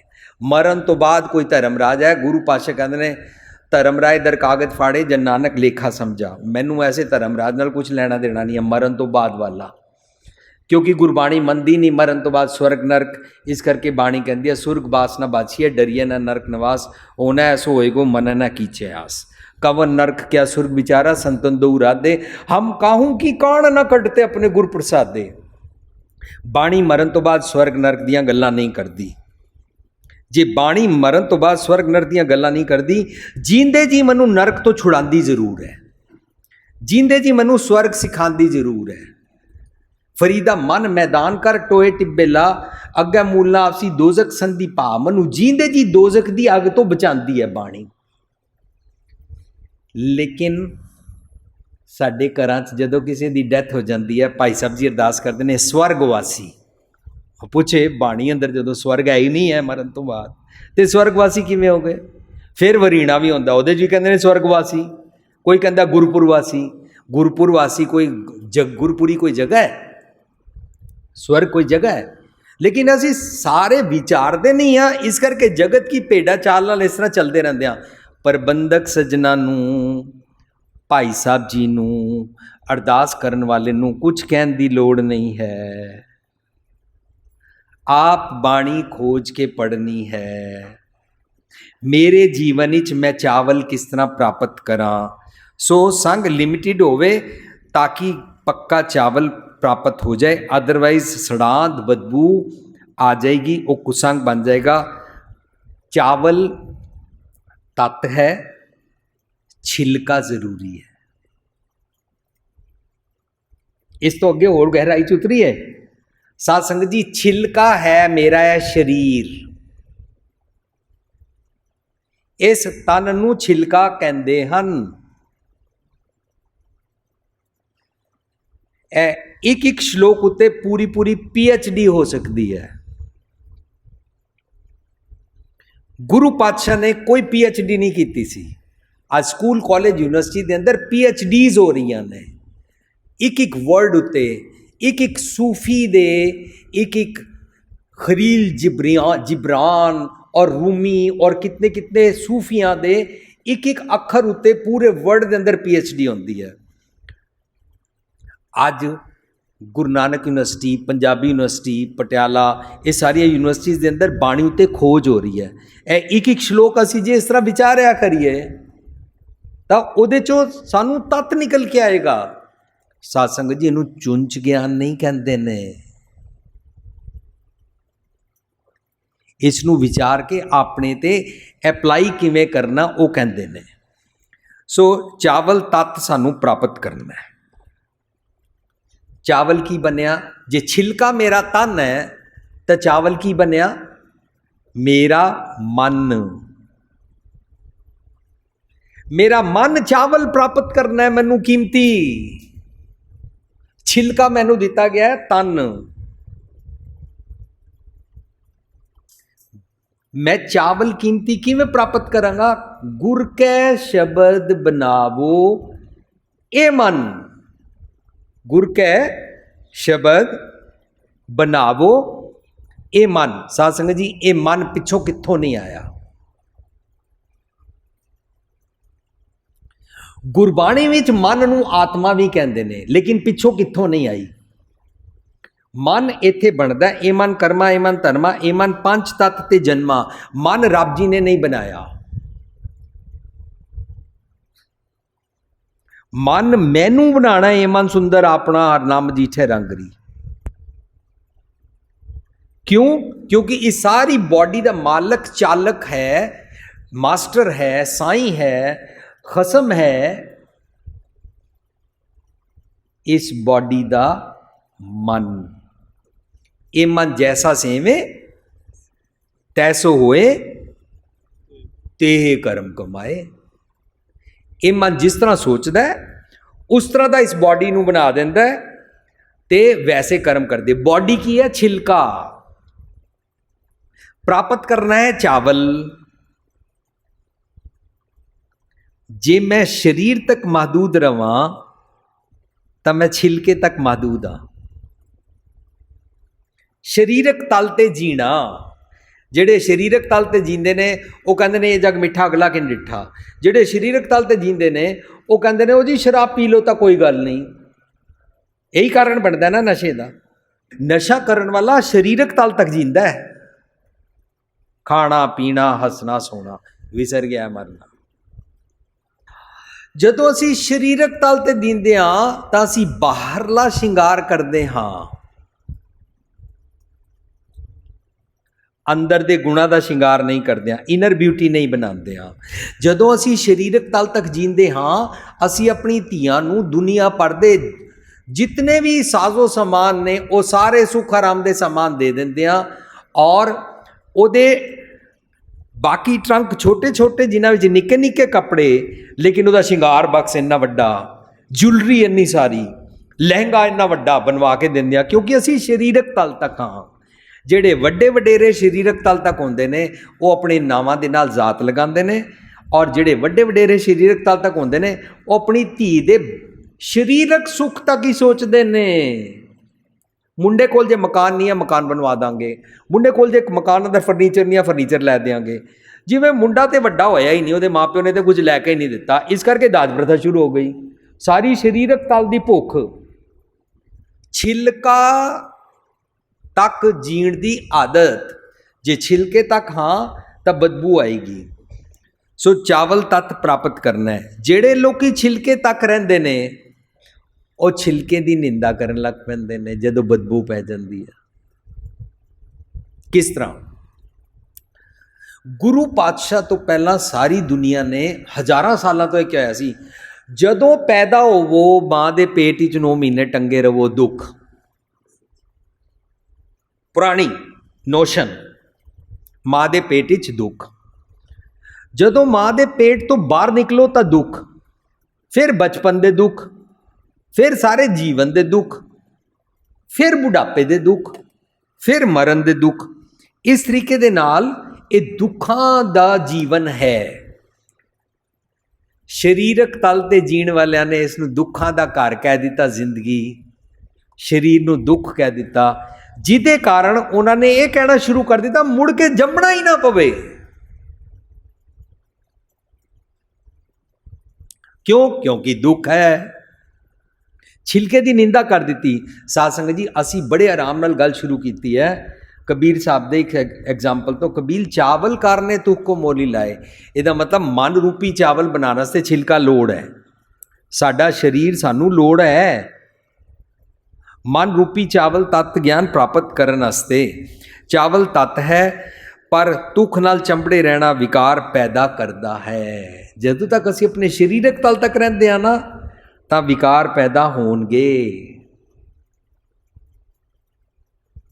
ਵਿਕਾਰ ਸਾਨੂੰ ਕਾਮ ਕ੍ਰੋਧ ਲੋਭ ਅਹੰਕਾਰ ਆਸ਼ਾ ਤਿਸ਼ਨਾ ਨਿੰਦਿਆ ਚੁਗਲੀ ਹਉਮੈ ਝੂਠ ਦੇ ਪਰਿਵਾਰ ਤੱਕ ਲੈ ਜਾਣਗੇ।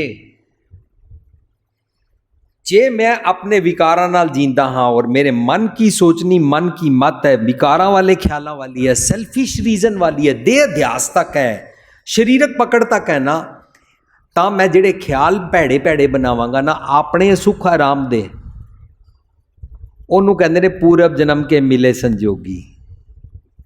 ਪੂਰਬ ਜਨਮ ਦਾ ਮਤਲਬ ਹੁੰਦਾ ਹੈ ਜੋ ਜੋ ਸੋਚਿਆ ਵੈਸੇ ਵੈਸੇ ਆਪਣੇ ਖਿਆਲ ਐਸੈਟ ਕੈਪੀਟਲ ਬਣਾਏ। ਉਹ ਜਿਹੜੇ ਆਪਣੇ ਖਿਆਲ ਐਸੈਟ ਕੈਪੀਟਲ ਬਣਾਉਂਦੇ ਆ ਨਾ, ਉਹਨਾਂ ਨੂੰ ਬਾਣੀ ਵਿੱਚ ਮਾਂ ਪਿਓ ਧੀ ਭੈਣ ਪੁੱਤਰ ਕਹਿੰਦੇ ਨੇ, ਉਹਨਾਂ ਨੂੰ ਕੁੱਲ ਕਹਿੰਦੇ ਨੇ। ਇਹ ਜਿਹੜੇ ਤੁਹਾਡੇ ਸਾਡੇ ਮੰਮੀ ਪਾਪਾ ਸਰੀਰਕ ਤੌਰ 'ਤੇ ਨੇ, ਉਹਨਾਂ ਨੂੰ ਕੁੱਲ ਨਹੀਂ ਕਹਿੰਦੇ ਨੇ। ਸੋ ਤਨ ਦੀਆਂ ਭੁੱਖਾਂ ਪੂਰਦੇ ਰਹਿਣਾ, ਦੇ ਅਧਿਆਸ ਕਰਦੇ ਰਹਿਣਾ, ਚਾਵਲ ਵਰਸਿਸ ਛਿਲਕਾ ਬਦਬੂ ਪੈਦਾ ਹੁੰਦੀ ਹੈ। ਸੋ ਮਨ ਰੂਪੀ ਚਾਵਲ ਨੂੰ ਐਲੀਵੇਟ ਪਕਾਇਆ ਨਹੀਂ, ਤਨ ਇਜ਼ ਬਾਉਂਡ ਟੂ ਹੈਵ ਵਿਕਾਰ। ਸਾਧ ਸੰਗਤ ਜੀ, ਅਸੀਂ ਗੁਰਦੁਆਰੇ ਇਸ ਕਰਕੇ ਆਉਂਦੇ ਹਾਂ ਕਿ ਅਸੀਂ ਮੱਥਾ ਟੇਕਣਾ, ਪਰਿਕਰਮਾ ਕਰਕੇ ਪੈਸੇ ਰੱਖ ਕੇ ਲੰਗਰ ਖਾ ਕੇ ਚਲਾ ਜਾਣਾ, ਇਸ ਕਰਕੇ ਨਹੀਂ ਆਉਂਦੇ। ਗੁਰਦੁਆਰੇ ਅਸੀਂ ਆਉਂਦੇ ਹਾਂ ਆਪਣੇ ਮਨ ਕੀ ਮੱਤ ਤਿਆਗਣ ਵਾਸਤੇ ਆਉਂਦੇ ਹਾਂ ਔਰ ਗੁਰੂ ਕੀ ਮੱਤ ਲੈਣ ਆਉਂਦੇ ਹਾਂ। ਬੜੇ ਸਾਰੇ ਲੋਕਾਂ ਦਾ ਇਹ ਸਵਾਲ ਹੈ, ਉਹ ਵੀਰ ਜੀ ਸਾਡੇ ਪੜੋਸੀ 'ਚ ਜਿਹੜੇ ਨੇ, ਉਹ ਪੜੋਸੀ ਜਦੋਂ ਸਾਡੇ ਘਰ ਆਉਂਦੇ ਨੇ, ਸਾਡੇ ਘਰ ਜਦੋਂ ਗੁਰੂ ਗ੍ਰੰਥ ਸਾਹਿਬ ਦਾ ਪ੍ਰਕਾਸ਼ ਕੀਤਾ ਜਾਂਦਾ, ਉਹ ਪੜੋਸੀ ਸਾਡੇ ਘਰ ਦੀ ਸੈਰੇਮਨੀ ਅੰਦਰ ਮੱਥਾ ਟੇਕਦੇ ਨੇ। ਲੇਕਿਨ ਜਦੋਂ ਅਸੀਂ ਉਹਨਾਂ ਦੇ ਜਾਈਏ, ਉਹ ਦੂਸਰੇ ਮਜ਼ਹਬ ਵਾਲੇ ਹੁੰਦੇ ਨੇ, ਕੀ ਅਸੀਂ ਉੱਥੇ ਮੱਥਾ ਟੇਕੀਏ ਕਿ ਨਾ ਟੇਕੀਏ? ਤਾਂ ਮੈਂ ਕੌਣ ਹੁੰਦਾ ਮਨਾ ਕਰਨ ਵਾਲਾ? ਕੁਐਸਚਨ ਦਾ ਆਨਸਰ ਨਿਕਲੇਗਾ ਕਿ ਬਾਣੀ 'ਚੋਂ ਸਿੱਖਣਾ ਹੈ। ਬਾਣੀ ਕਹਿੰਦੀ ਹੈ ਮੱਥਾ ਟੇਕਣ ਦਾ ਮਤਲਬ ਹੁੰਦਾ ਹੈ ਮਨ ਕੀ ਮੱਤ ਤਿਆਗੋ ਅਰਜਨ, ਆਪਣੀ ਮੱਤ ਛੱਡ। ਮੱਥਾ ਟੇਕਣ ਦਾ ਮਤਲਬ ਸਰੀਰਕ ਤੇ ਇਸ ਤਰ੍ਹਾਂ ਹੈ ਹੀ ਨਹੀਂ ਹੈ, ਕਿਉਂਕਿ ਸਰੀਰਕ ਇਸ ਤਰ੍ਹਾਂ ਹੋਵੇ ਤਾਂ ਉਹਨੂੰ ਗੁਰੂ ਪਾਤਸ਼ਾਹ ਕਹਿੰਦੇ ਨੇ ਸੀਸ ਨਿਵਾਇਆ ਕਿਆ ਥੀ ਹਜ਼ਾਰੀ ਦੇ ਕੁਛ ਉੱਦੇ ਜਾਏ। ਤੂੰ ਐਵੇਂ ਫੋਕਸ ਸਿਰ ਕੀ ਨਿਵਾਨਾ, ਜੇ ਉਹਦੀ ਗੱਲ ਨਹੀਂ ਮੰਨਦਾ। ਤਾਂ ਅਸੀਂ ਗੁਰੂ ਗ੍ਰੰਥ ਸਾਹਿਬ ਨੂੰ ਮੱਥਾ ਇਸ ਕਰਕੇ ਟੇਕਦੇ ਹਾਂ ਕਿ ਮੇਰੀ ਮੱਤ ਥੋੜੀ ਹੈ, ਤੂੰ ਸਮਰੱਥ ਵੱਡਾ, ਮੇਰੀ ਮੱਤ ਥੋੜੀ ਰਾਮ। ਸੋ ਮੱਥਾ ਟੇਕਣ ਵੇਲੇ ਅਸੀਂ ਸੋਚਾਂਗੇ ਕਿ ਮੈਂ ਕਿਸ ਜਗ੍ਹਾ ਮੱਥਾ ਟੇਕਿਆ ਕਰਾਂ। ਅਸੀਂ ਮਣੀਆਂ ਮਸਾਣਾਂ ਨੂੰ, ਥੜਿਆਂ ਨੂੰ, ਈਵਨ ਅਸੀਂ ਨਿਸ਼ਾਨ ਸਾਹਿਬ ਦੇ ਆਸ-ਪਾਸ ਜਿਹੜਾ ਸੰਗਮਰਮਰ ਲੱਗਾ ਹੋਇਆ ਇਹਨਾਂ ਨੂੰ, ਇਹ ਸਾਰੀ ਜਗ੍ਹਾ ਅਸੀਂ ਮੱਥਾ ਟੇਕੀ ਜਾ ਰਹੇ ਹਾਂ, ਪਰ ਅਸੀਂ ਸੋਚ ਨਹੀਂ ਰਹੇ ਕਾਰਨ ਕੀ ਹੈ, ਮੱਥਾ ਟੇਕਣ ਦਾ ਕੌਨਸੈਪਟ ਕੀ ਹੈ। ਮੱਥਾ ਟੇਕਣ ਦਾ ਕੌਨਸੈਪਟ ਹੈ ਮੈਂ ਆਪਣੀ ਮੱਤ ਤਿਆਗੀ, ਤੁਹਾਡੀ ਮੱਤ ਮੈਂ ਲੈਣਾ ਚਾਹੁੰਦਾ, ਕਿਉਂਕਿ ਮੈਨੂੰ ਮੱਤ ਨਹੀਂ ਹੈ, ਤੁਹਾਨੂੰ ਮੱਤ ਬਹੁਤ ਜ਼ਿਆਦਾ ਹੈ, ਤੂੰ ਸਮਰੱਥ ਵੱਡਾ, ਮੇਰੀ ਮੱਤ ਥੋੜੀ ਨਾ। ਇਹ ਕੌਨਸੈਪਟ ਹੈ। ਆਪੇ ਸਭ ਜਗ੍ਹਾ ਤੋਂ ਮੱਥਾ ਟੇਕਣਾ ਛੁੱਟ ਜਾਏਗਾ, ਆਪੇ ਗੁਰੂ ਗ੍ਰੰਥ ਸਾਹਿਬ ਦਾ ਮੱਥਾ ਟੇਕਣ ਦਾ ਭਾਵ ਸਮਝ ਆ ਜਾਏਗਾ, ਅਸੀਂ ਉਸ ਦੀ ਮੱਤ ਲਵਾਂਗੇ। ਸੋ ਅਸੀਂ ਗੁਰਦੁਆਰੇ ਆਉਂਦੇ ਕਿਉਂ ਆ? ਮੇਰੇ ਰਾਮ ਹਮ ਬਾਰਕ ਹਰ ਪ੍ਰਭ ਕੀ ਹੈ ਇਆਣੇ, ਧੰਨ ਧੰਨ ਗੁਰੂ ਗੁਰ ਸਤਿਗੁਰ ਪਾਂਦਾ, ਜਿਨ ਹਰ ਉਪਦੇਸ਼ ਦੇਖੀਏ ਸਿਆਣੇ। ਮੇਰੇ ਇਆਣੇ ਮਨ ਨੂੰ ਸਿਆਣਾ ਕਰਨ ਵਾਸਤੇ ਸਤਿਗੁਰ ਕੋਲ ਆਉਂਦੇ ਹਾਂ। ਜੇ ਬਾਹਰੋਂ ਹੀ ਸਿਆਣੇ ਹੋ ਕੇ ਬਣ ਕੇ ਆਏ ਹਾਂ ਤਾਂ ਮੇਰਾ ਚਾਵਲ ਸੜਿਆ ਹੋਇਆ ਹੈ। ਆਪਣਾ ਮਨ ਦਾ ਚਾਵਲ ਪਕਾਉਣ ਵਾਸਤੇ ਅਸੀਂ ਆਉਂਦੇ ਹਾਂ ਇਆਣੇ ਤੋਂ ਸਿਆਣਾ ਹੋਣ। ਜਿਹੜਾ ਬਾਹਰੋਂ ਹੀ ਕਵੇ ਮੇਰਾ ਨਾਂ ਭੁਪਿੰਦਰ ਸਿੰਘ ਪਕੌੜਾ ਹੈ, ਮੇਰੀ ਜ਼ਾਤ ਪਕੌੜਾ ਹੈ, ਮੈਂ ਪਕੌੜਾ ਜ਼ਾਤ ਵਾਲਿਆਂ ਨਾਲ ਵਿਆਹ ਕਰਾਉਂਦਾ ਹਾਂ, ਮੈਂ ਪਕੌੜਾ ਜ਼ਾਤ ਵਾਲਿਆਂ ਨਾਲ ਉੱਠਦਾ ਬੈਠਦਾ ਹਾਂ, ਤਾਂ ਉਹ ਜ਼ਾਤ ਪਾਤ ਦੀ ਬਦਬੂ ਲੈ ਕੇ ਪਹਿਲਾਂ ਹੀ ਆਇਆ ਹੈ। ਉਹ ਮਨ ਨੂੰ ਪਕਾਉਣਾ ਨਹੀਂ ਚਾਹੁੰਦਾ। ਜਿਸਨੇ ਜ਼ਾਤ ਪਾਤ ਨਹੀਂ ਛੱਡੀ, ਉਸ ਦਾ ਚਾਵਲ ਜ਼ਾਤ ਉਹਦੇ ਸਰੀਰਕ ਤਲ ਤੇ ਚੱਲਦੀ ਪਈ ਹੈ। ਸਾਡੇ ਪਿਓ ਦੀ ਜ਼ਾਤ ਸੀ, ਦਾਦੇ ਦੀ ਜ਼ਾਤ ਸੀ, ਉਹਦਾ ਚਾਵਲ ਨਾਲ ਛਿਲਕੇ ਦਾ ਕੁਸੰਗ ਹੋ ਗਿਆ। ਜਿਸ ਇਨਸਾਨ ਨੂੰ ਗੱਲ ਸਮਝ ਆ ਜਾਂਦੀ ਹੈ, ਉਹ ਆਪਣੇ ਨਾਂ ਤੋਂ ਬਾਅਦ ਭੁਪਿੰਦਰ ਸਿੰਘ ਤੋਂ ਬਾਅਦ ਪਕੌੜਾ ਵਾਲੀ ਜ਼ਾਤ ਹਟਾ ਦਿੰਦਾ ਹੈ। ਜਿਹਨੂੰ ਨਹੀਂ ਸਮਝਦੀ ਆਉਂਦੀ, ਉਹ ਇਹ ਪੁੱਛ ਲਾਈ ਰੱਖਦਾ ਹੈ। Very simple concept. ਤਾਂ ਛਿਲਕਾ ਦੀ ਅਹਿਮੀਅਤ ਹੈ ਆਪਣਾ ਮਨ ਪਕਾਉਣ ਵਾਸਤੇ। ਪੱਕਾ ਮਨ ਹੀ ਉੱਚੀ ਆਤਮਾ ਬਣਦਾ ਹੈ। ਉਹਨੂੰ ਖੁਦੀ ਕੋ ਬੁਲੰਦ ਕਰ ਇਤਨਾ ਕਹਿੰਦੇ ਨੇ। ਉਹਦਾ ਮਨ ਨੀਵਾਂ ਹੋ ਜਾਂਦਾ ਹੈ। ਜਿਉਂ ਅਸੀਂ ਪੱਕਾਂਗੇ, ਜਿਉਂ ਸਾਡਾ ਮਨ ਬਣੇਗਾ, ਤਿਉਂ ਮਨ ਨਿਰਮਲ ਹੁੰਦਾ ਜਾਏਗਾ, ਮਨ 'ਚ ਨਮਰਤਾ ਆਉਂਦੀ ਜਾਏਗੀ। ਔਰ ਜਿਉਂ ਮਨ ਵਿੱਚ ਨਮਰਤਾ ਆਉਂਦੀ ਜਾਏਗੀ, ਮਨ ਨੀਵਾਂ ਹੁੰਦਾ ਜਾਏਗਾ। ਅਰਦਾਸ ਵਿੱਚ ਕਹਿੰਦੇ ਨੇ ਸਿੱਖਾਂ ਦਾ ਮਨ ਨੀਵਾਂ। ਜਿਉਂ ਹੀ ਮਨ ਨੀਵਾਂ ਹੋਏਗਾ, ਮਤ ਉੱਚੀ ਹੋ ਜਾਏਗੀ, ਸਿੰਪਲ ਲਿਵਿੰਗ ਹਾਈ ਥਿੰਕਿੰਗ ਹੋ ਜਾਏਗੀ। ਫਿਰ ਅਸੀਂ ਵਿਆਹ ਸ਼ਾਦੀਆਂ ਦੇ ਪਾਖੰਡ ਛੋੜ ਦਿਆਂਗੇ, ਸਾਦਗੀ ਵਾਲਾ ਜੀਵਨ ਜੀਣ ਲੱਗ ਪਵਾਂਗੇ।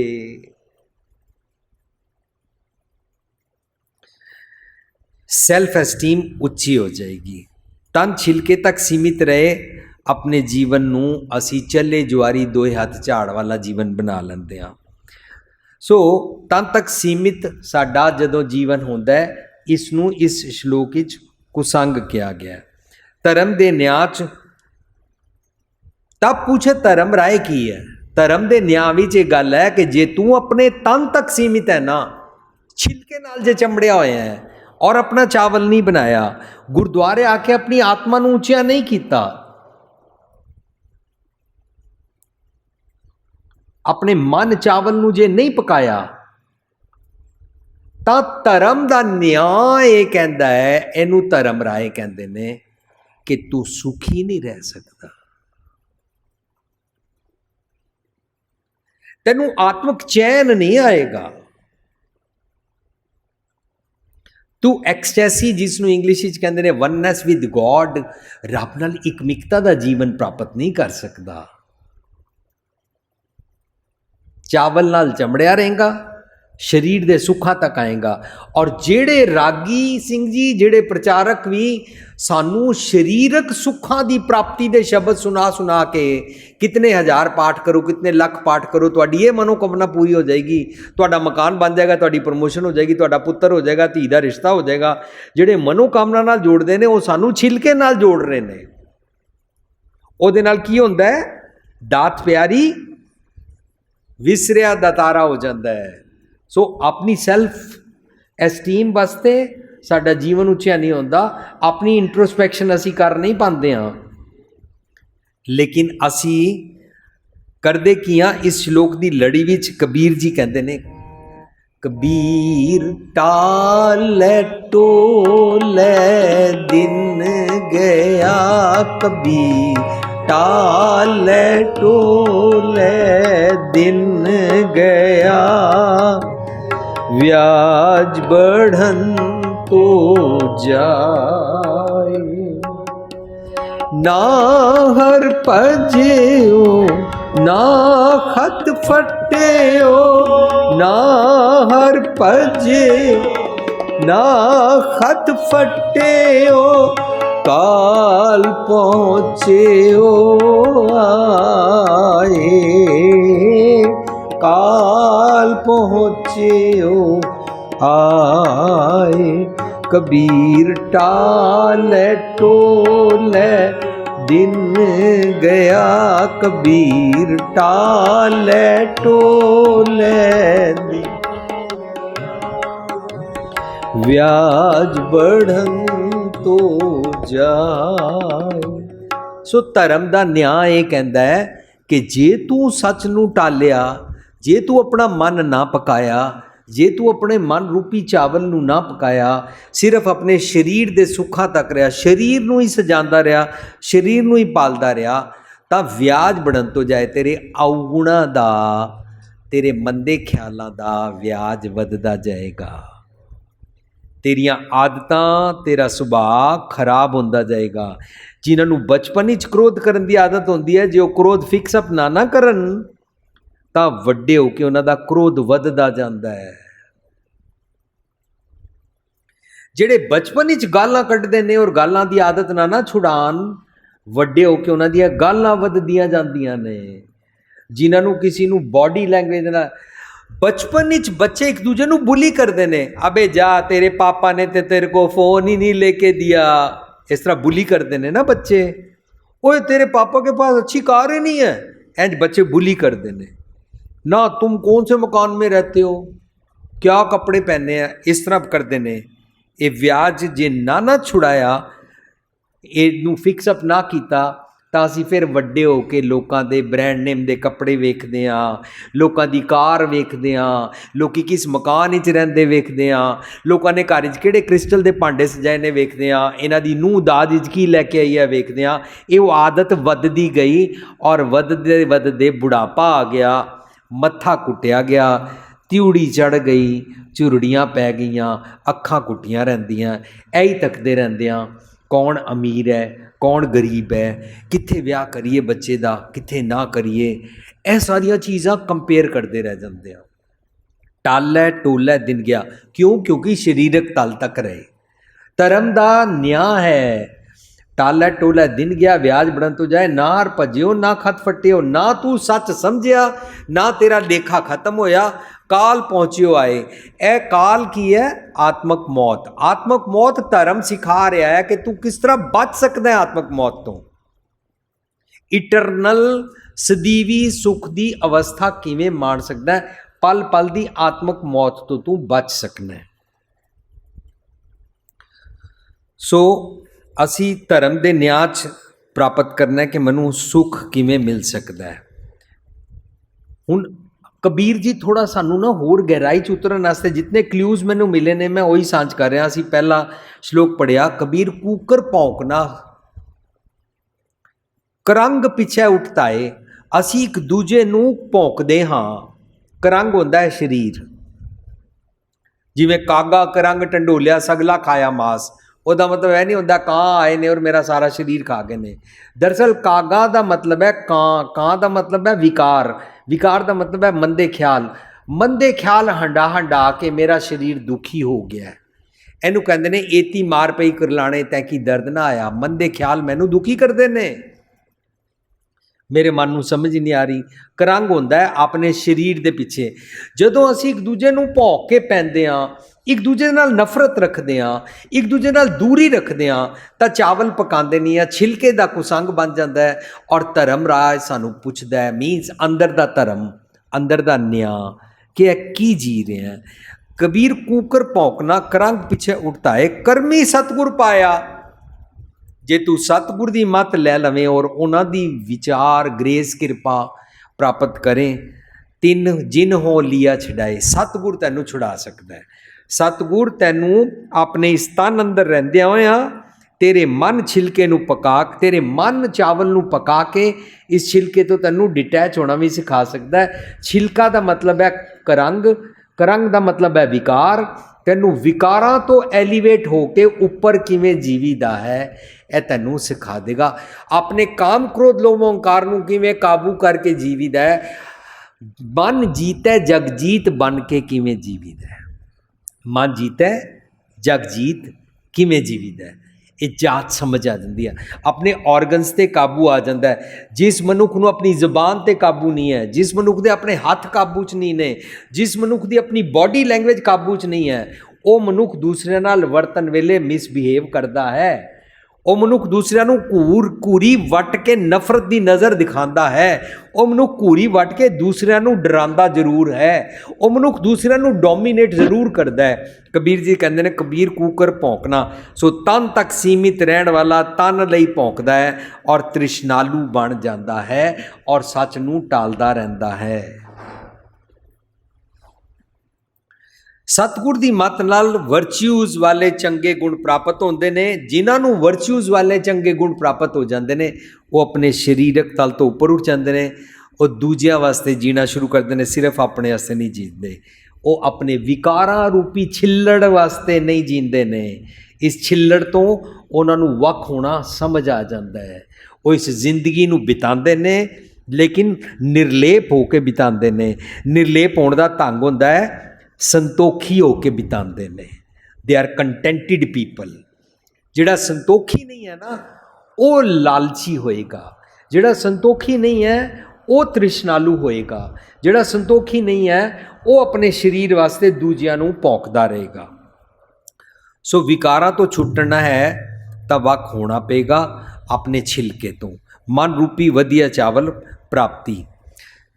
सो कबीर इस तो एक श्लोक उत्थे होर मिलिया, कबीर कहानी पीड़ते सतगुर लिए छड़ाए परा पुरबली भावनी प्रगट होई आए। ये इसका 207 नंबर श्लोक है। तुसीं इसनूं घर जाके विचारना है। हुण असी इस दे नाल दा एक होर श्लोक विचार के अपनी विचार नूं कंप्लीट करांगे। कबीर धरती साध की तस्कर बैसे गाए, धरती पारना व्यापे उनको लाहू लाए। साध संगत जी यह जिहड़ा मेरा मन है ना, मेरे मन की जिहड़ी धरती है इस धरती विच ना चंगे गुण भी हैं। साडे कोल ना दो किस्मां दा मन हुंदा है। उहनूं डुमणी कहंदे ने, डूमणी कहंदे ने, उहनूं डुअलिटी कहंदे ने। डूमणी डुअलिटी दुविधा दी मत तो छुटना ही गुरमत दा साडा कॉन्सैप्ट है, ताकि मैं समझ सकां कि चंगे गुणां नाल किवें जीवीदा, how to live according to virtues, और मेरी वाइसिस तो, मंदे ख्यालों तो, जंब बिरती तो, भैड़ी आदतों तो मुक्त हो जाए, मुक्ति हो जाए। ये सानू गुरमत सिखाती है। सो तन अंदर रब्बी गुणा की धरती है, उसनू प्राप्त करने वास्ते अंदर की आवाज़ सुनते हैं। साध संगत जी, जितने नौजवान आते हैं, तुसीं चारों पासे नौजवान भी देख रहे हो, इन्हां तो इलावा सैमीनार्स दे विचकार स्कूल कॉलेज यूनिवर्सिटी नौजवान सानू सवाल पूछते हैं। सो मैनू कुछ नौजवानों ने सवाल पूछा, वीर जी गल गल ते तुसीं अपने लैक्चर कह देंदे हो अंदर की आवाज़ सुनिया करो, अंदर की आवाज़ सुनिया करो। मेरी अंदर की आवाज़ कहती है शराब पी लैनी चाहिए है, मेरी अंदर की आवाज़ कहती है दाज लै लेना चाहिए है, मेरी अंदर की आवाज़ कहती है अपनी वोटी नूं पैर की जुत्ती बना लेना चाहिए है, मेरी अंदर की आवाज़ कहती है अपनी सस नाल बना के नहीं रखनी चाहिए, मेरी अंदर की आवाज़ कहती है गाल कट नहीं लेना चाहिए है। तुसीं किस तरह डिफरेंशिएट करोगे वीर जी, किवें समझाओगे अंदर की आवाज़ दरअसल होंदी की है? साध संगत जी, अंदर की आवाज़ ना रब की आवाज़ होती है, अंदर की आवाज़ सतगुर की आवाज़ होती है, अंदर की आवाज़ धुर की बाणी होती है, अंदर की आवाज़ खुदाई पैगाम होती है। रब खुदा सतगुर, सतगुर सबना दा भला मनाइंदा। जिहड़ी अंदर की आवाज़ दूसरिਆਂ दा भला करन दी आवाज़ आती है ना, वो सिर्फ अंदर की सतगुर की आवाज़ है, बाकी मन की मत की आवाज़ है। मन की मत मैनू मेरे शरीर बारे कूकर भौंकना सिखाएगी, मन की मत मैनू कहेगी अपनी खुदगर्जी विच जी, मन की मत मैनू कहेगी अपनी माँ का ध्यान रखा कर, दूजिया की माँ का ना रखा कर, भावें कहंदे कहंदे मैं अपनी माँ का भी ध्यान ना रखा। यही तो हो रहा अज, असी अपने घर में अपने माँ प्यो का ध्यान नहीं रखते, दूजिया के माँ प्यो नूं अपने माँ प्यो किवें समझांगे? असी कितना पिछड़ गए हाँ। सो जदों मन की मत होएगी ना, नैगेटिव ख्याल आएंगे।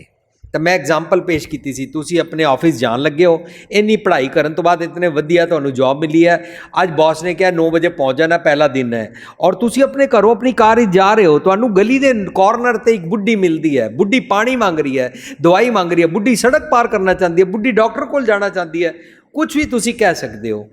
जे तुहानूं अंदरों आवाज़ आए यार माता जी की हैल्प करिए, तुसी कार तो उतर के माता जी की जो भी हैल्प की लोड़ है वो करते हो, ऑफिस लेट हो जाओगे। Business deal, project, target, flight, सब कुछ मिस हो सकता है। लेकिन जे अंदरों ये आवाज़ आए, ओए रोज रोज कोई माता इस तरह तेनों कॉर्नर से मिल जाया करेगी, रोज रोज एक माता वास्ते इस तरह सेवा करते रहिए, तो फिर काम ते कौन जाएगा? इन्नी मुश्किल पढ़ाइयाँ की, इन्नी मुश्किल जॉब मिली है। जे मन अंदर एक ख्याल आ गया ना, वो ख्याल मन की मत है। जिस ख्याल दे नाल दुनिया का भला करन दी जाच आती है ना, जिस ख्याल दे नाल सानू वर्च्यूज वाले ख्याल आते हैं, जिस ख्याल दे नाल सानू गुड एक्ट करन दी जाच आती है, वो सतगुर की आवाज़ होती है, वो अपनी अंदर की खुदाई पैगाम की आवाज़ होती है, उसनू सुनना चाहिए। तो ये धरती साध की बन जाती है। साध का मतलब की होता है? किसी शरीरक चोले वालों नहीं कहते। गुरबाणी साध संत संतन आएगा, यदा मतलब होता वर्च्यूज, चंगे गुण। साध संग चंगे गुणा का संग, संतन संग चंगे गुणा का संग, कुसंग भैड़े ख्यालों का संग, भैड़ियां आदतों का संग, कुसंग। सो विकार तस्कर ऊपर आके बैठ गए ने। मेरी ये जिहड़े शरीर की धरती है, मेरे मन के अंदर सोचने की जिहड़ी धरती है, ये अवगुण चारों पासे मैं इकट्ठे कर लेने। कच्चा मन धरती के विकारां का भार हो जाता है, पक्का मन दे नाल भार उतर जाते हैं। साडे मन ते हमेशा भैड़ियां गल्लां दा भार होएगा। जो जो असी अवगुण किए हुए ने पास्ट दे, उन्हां दा भार होंदा है, चंगे गुणा का भार होंदा ही नहीं। धरती होर पर है, होर मन दी अनेका धरतियां बना लो, कोई भार नहीं होएगा। किसते भार तलै कवण जोर, सतगुर की मत के जोर के नाल असीं ओह भार चुक सकते हैं। धवला उपर के भार होएगा ही नहीं। मेरे मन के तौल दे उत्ते जिहड़ी धरती टिकाई जाती है, वो कोई भार नहीं होएगा। ये साध संगत जी, ये जाच सीखते हैं धरती का भार घटाण वास्ते। सो चावल मन नूं पकाउणा है, लाहा लैना है, छिलका नाल चंबड़े नहीं रवांगे। राम रतन तब पाइए जो पहले तजै शरीर। तजै शरीर का मतलब ਸੁਸਾਈਡ ਕਰਨਾ ਨਹੀਂ ਹੁੰਦਾ। ਤਜਾ ਸਰੀਰ ਦਾ ਮਤ ਹੁੰਦਾ ਆਪਣੇ ਸਰੀਰ ਛਿਲਕੇ ਤੋਂ ਉੱਪਰ ਉੱਠ, ਸਤਿਗੁਰ ਦੀ ਮਤ ਲੈ ਕੇ ਆਪਣੇ ਚਾਵਲ ਮਨ ਨੂੰ ਪਕਾ, ਛਿਲਕੇ ਦਾ ਲਾਹਾ ਲੈ ਸਕਾਂਗੇ, ਸੜਾਂਤ ਬਦਬੂ ਨਹੀਂ ਆਏਗੀ। ਸੋ ਅੱਜ ਦਾ ਸ਼ਲੋਕ, ਕਬੀਰ ਚਾਵਲਕਾਰ ਨੇ ਤੁਖ ਕੋ ਮੋਲੀ ਲਾਇ, ਛਿਲਕੇ ਨੂੰ ਵਿਕਾਰਾਂ ਵੱਲੋਂ ਸੁਚੇਤ ਕਰਨਾ, ਮਨ ਨੂੰ ਕੁੱਟਣਾ ਹੈ, ਸਤਿਗੁਰ ਦੀ ਮਤ ਦਾ ਅੰਕੁਸ਼ ਮਾਰਨਾ ਹੈ ਕਿ ਮੈਨੂੰ ਭੈੜੇ ਖਿਆਲ ਆਉਂਦੇ ਨੇ, ਇਹ ਭੈੜੇ ਖਿਆਲ ਮੈਨੂੰ ਅੱਗੋਂ ਤੋਂ ਨਾ ਆਇਆ ਕਰਨ, ਮੈਂ ਜ਼ਿਆਦਾ ਤੋਂ ਜ਼ਿਆਦਾ ਚੰਗੇ ਖਿਆਲਾਂ, ਚੰਗੇ ਸੁਭਾਅ ਵਿੱਚ ਆਪਣਾ ਜੀਵਨ ਬਿਤਾਇਆ ਕਰਾਂ, ਤਾਂ ਕਿ ਮੈਨੂੰ ਮੰਦੇ ਖਿਆਲ ਪੌਪ ਅਪ ਹੋ ਕੇ ਆਇਆ ਹੀ ਨਾ ਕਰਨ। ਮੰਦੇ ਖਿਆਲ ਆਉਂਦੇ ਨੇ, ਮੰਦੇ ਖਿਆਲ, ਮੰਦੇ ਫੁਰਨੇ ਆਉਂਦੇ ਰਹਿਣਗੇ, ਲੇਕਿਨ ਉਹਨਾਂ ਨੂੰ ਸਪਰੈਸ ਨਹੀਂ ਕਰਨਾ ਪਏਗਾ। ਜਦੋਂ ਅਸੀਂ ਚੰਗੇ ਕੰਮਾਂ ਵਾਸਤੇ ਬਿਜ਼ੀ ਰਹਿੰਦੇ ਹਾਂ ਨਾ, ਇਹ ਪੌਪ ਅਪ ਹੋ ਕੇ ਤੰਗ ਨਹੀਂ ਕਰਦੇ ਨੇ, ਵਰਨਾ ਇਹ ਤੰਗ ਕਰਦੇ ਨੇ। ਔਰ ਜੇ ਅੰਦਰੋਂ ਤੰਗ ਕਰਦੇ ਨੇ, ਉਹਨਾਂ ਨੂੰ ਕਹਿੰਦੇ ਨੇ ਜੋ ਤੈ ਮਾਰਨ ਮੁੱਕੀਆਂ, ਤੈਨੂੰ ਅੰਦਰੋਂ ਤੰਗ ਕਰਦੇ ਨੇ ਭੈੜੇ ਖਿਆਲ, ਤੈਨੂੰ ਮੁੱਕੀਆਂ ਮਾਰ, ਤਿੰਨਾਂ ਨਾ ਮਾਰੇ ਘੁੰਮ, ਉਹਨਾਂ ਨੂੰ ਰਿਟੈਲੀਏਟ ਵੀ ਨਹੀਂ ਕਰਦਾ, ਤਿੰਨਾਂ ਨਾ ਮਾਰੇ ਘੁੰਮ ਹੈ, ਜੋ ਤੈ ਮਾਰਨ ਮੁੱਕੀਆਂ, ਤੈਨੂੰ ਅੰਦਰੋਂ ਭੈੜੇ ਖਿਆਲ ਟੈਂਪਟਿੰਗ ਕਰਾਉਂਦੇ ਨੇ, ਨਫ਼ਰਤ ਕਰ, ਹੇਟਰੇਡ ਰੱਖ, ਈਰਖਾ ਕਰ, ਬਦਲਾ ਲੈ, ਵੈਰ ਕਮਾ, ਇਹ ਭੈੜੇ ਖਿਆਲ ਤੈਨੂੰ ਅੰਦਰੋਂ ਮੁੱਕੀਆਂ ਮਾਰਦੇ ਨੇ। ਜੋ ਤੈ ਮਾਰਨ ਮੁੱਕੀਆਂ, ਤਿੰਨਾਂ ਨਾ ਮਾਰੇ ਘੁੰਮ, ਤੂੰ ਰਿਟੈਲੀਏਟ ਵੀ ਨਹੀਂ ਕਰਦਾ, ਆਪ ਨੇੜੇ ਕਰ ਜਾਈਏ ਪੈਰ ਤਿੰਨਾਂ ਦੇ ਚੁੰਮ, ਤੂੰ ਸੱਪੇ ਨੂੰ ਦੁੱਧ ਪਿਲਾਈ ਜਾਂਦਾ, ਭੈੜੇ ਖਿਆਲਾਂ ਨੂੰ ਪਾਲਦਾ ਫਿਰਦਾ। ਆਪਣੇ ਅੰਦਰ ਜਾ, ਅੰਦਰ ਰੱਬ ਜੀ ਵਸਦੇ ਨੇ, ਰੱਬ ਜੀ ਚੰਗੇ ਖਿਆਲ ਦਿੰਦੇ ਨੇ, ਉਹਨਾਂ ਦੇ ਪੈਰ ਚੁੰਮਿਆ ਕਰ, ਉਹਨਾਂ ਦੇ ਨਕਸ਼ੇ ਕਦਮ ਤੇ ਟੁਰਿਆ ਕਰ। ਭੈੜੇ ਖਿਆਲਾਂ ਨੂੰ ਰਿਟੈਲੀਏਟ ਕਰਨਾ ਚਾਹੀਦਾ ਹੈ। ਰਿਟੈਲੀਏਟ ਕਰਨ ਦਾ ਮਤਲਬ ਸਪਰੈਸ਼ਨ ਨਹੀਂ ਹੁੰਦਾ, ਭੈੜੇ ਖਿਆਲਾਂ ਦਾ ਸੰਗ ਨਹੀਂ ਕਰਨਾ, ਇਸ ਆਦਤ ਸੁਭਾਅ ਤੋਂ ਛੁੱਟਣਾ ਹੈ, ਮਨ ਰੂਪੀ ਚਾਵਲ ਨੂੰ ਪਕਾਣਾ ਹੈ, ਤੇ ਆਦਤਾਂ ਚੰਗੇ ਖਿਆਲਾਂ ਵਾਲੀਆਂ ਪੈ ਜਾਂਦੀਆਂ। ਜਿਉਂ-ਜਿਉਂ ਅਸੀਂ ਦੁਨੀਆ ਵਾਸਤੇ ਜੀਣਾ ਸ਼ੁਰੂ ਕਰਦੇ ਹਾਂ, ਭੈੜੇ ਖਿਆਲਾਂ ਵਾਲੇ ਜਿਤਨੇ ਜੰਮ ਨੇ ਬੂਹੇ ਦੇ ਬਾਹਰ ਖੜੇ ਰਹਿੰਦੇ ਨੇ, ਵੇਟ ਹੀ ਕਰਦੇ ਰਹਿ ਜਾਂਦੇ ਨੇ, ਉਹ ਕਹਿੰਦੇ ਨੇ ਬਿਜ਼ੀ ਨੇ। ਸੋ ਸਾਨੂੰ ਅੰਕੁਸ਼ ਲਾਣਾ ਪਏਗਾ, ਤਨ ਛਿਲਕੇ ਦਾ ਲਾਹਾ ਤਾਂ ਹੀ ਸਾਨੂੰ ਪ੍ਰਾਪਤ ਹੋ ਸਕਦਾ ਹੈ। ਤਨ ਛਿਲਕੇ ਦੀ ਨਿੰਦਾ ਨਹੀਂ ਕਰਨੀ, ਇਹ ਪੱਕਾ ਧਿਆਨ ਰੱਖਣਾ ਹੈ। ਜਿਹੜੇ ਲੋਕੀ ਤਨ ਛਿਲਕੇ ਦੀ ਨਿੰਦਾ ਕਰਦੇ ਨੇ, ਉਹ ਤਨ ਨੂੰ ਸਤਾਉਂਦੇ ਨੇ, ਤਨ ਨੂੰ ਭੁੱਖਾ ਰੱਖਦੇ ਨੇ, ਹੱਠ ਜੋਗ ਕਰਦੇ ਨੇ, ਇੱਕ ਟੰਗ ਤੇ ਖੜੇ ਰਹਿੰਦੇ ਨੇ, ਭੁੱਖਾ ਕੱਟਦੇ ਨੇ, ਮੌਨ ਵਰਤ ਰੱਖਦੇ ਨੇ, ਉਹ ਤਨ ਨੂੰ ਛਿਲਕੇ ਨੂੰ ਸਤਾਉਂਦੇ ਰਹਿੰਦੇ ਨੇ, ਮਨ ਨਹੀਂ ਪਕਾਉਂਦੇ ਨੇ। ਗੁਰੂ ਪਾਤਸ਼ਾਹ ਇਹਨੂੰ ਕਹਿੰਦੇ ਨੇ, पाठ पढ़ियो और वेद विचारो निवल पोयंगम साधे, पंच जना से संग न छुटक्यो, अधिक अंग उदबादे, प्यारे इन विधि मिलन ना जाई।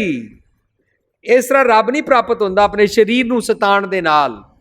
छिलके नूं ना निंदिया कर, डोंट बी सैडिस्ट।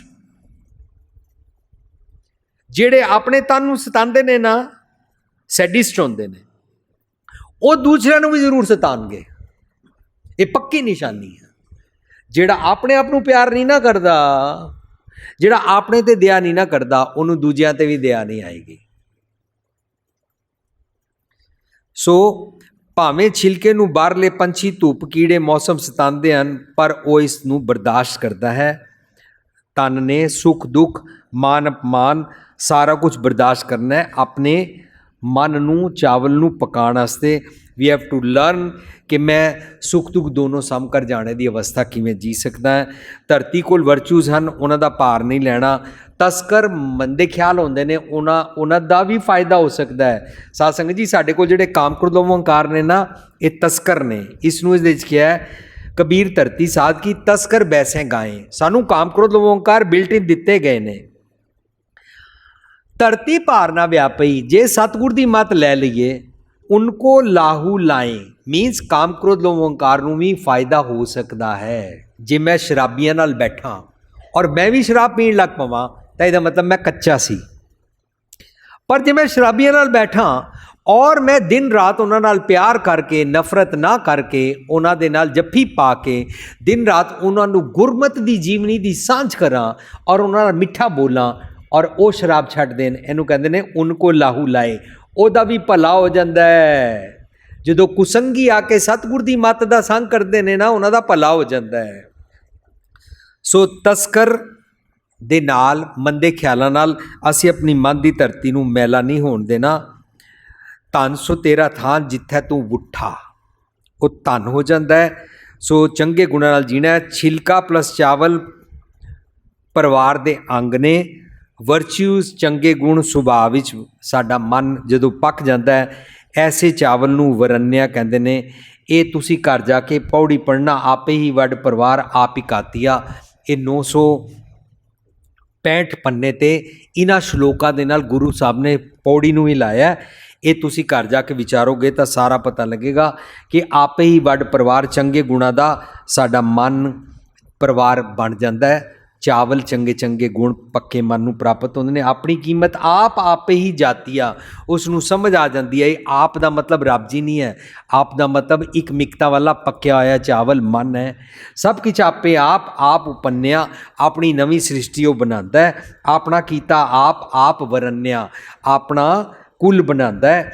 ਧੰਨ ਸੋ ਤੇਰਾ ਥਾਂ ਜਿੱਥੇ ਤੂੰ ਉੱਠਾ, ਜਿੱਥੇ ਸਤਿਗੁਰੂ ਜੀ ਆ ਕੇ ਬਹਿ ਜਾਂਦੇ ਨੇ ਉਹ ਮਨ ਰੂਪੀ ਥਾਨ ਵੀ ਧੰਤਾ ਹੀ ਹੋ ਜਾਂਦਾ। ਧੰਨ ਸੇ ਤੇਰੇ ਭਗਤ ਜਿਨੀ ਸੱਚ ਤੂੰ ਡਿੱਠਾ, ਜਿਨ੍ਹਾਂ ਨੂੰ ਰੱਬੀ ਗੁਣਾਂ ਦੀ ਜਾਤ ਆ ਜਾਂਦੀ ਹੈ ਉਹ ਸੱਚ ਨੂੰ ਮੰਨਦੇ ਨੇ। ਜਿਸ ਨੂੰ ਤੇਰੀ ਦਇਆ ਸਲਾਏ ਸੋਏ ਤੁਧ, ਜਿਨ੍ਹਾਂ ਨੂੰ ਆਪਣੇ ਤੇ ਔਰ ਦੂਸਰਿਆਂ ਤੇ ਦਇਆ ਕਰਨੀ ਆ ਜਾਂਦੀ ਹੈ ਉਹ ਰੱਬੀ ਗੁਣਾਂ ਦੇ ਨਾਲ ਜੀਵਨ ਜੀਂਦੇ ਨੇ। ਜਿਸ ਗੁਰ ਭੇਟੇ ਨਾਨਕ ਨਿਰਮਲ ਸੋਈ ਸੁਧ, ਉਹ ਨਿਰਮਲ ਹੋ ਜਾਂਦੇ ਨੇ। ਨਿਰਮਲ ਹੋ ਜਾਣਾ, ਚੰਗੇ ਗੁਣਾਂ ਦਾ ਸੁਭਾਅ ਪੈ ਜਾਣਾ, ਅਵਗੁਣਾਂ ਦੀ ਆਦਤਾਂ ਛੱਡ ਦੇਣਾ, ਚਾਵਲ ਪੱਕ ਗਿਆ, ਸਰੀਰਕ ਛਿਲਕੇ ਤੋਂ ਛੁੱਟ ਗਏ। ਇਹ ਸਾਨੂੰ ਅੱਜ ਦੇ ਸ਼ਲੋਕ ਵਿੱਚ ਕਬੀਰ ਜੀ ਨੇ ਸਿਖਾਇਆ।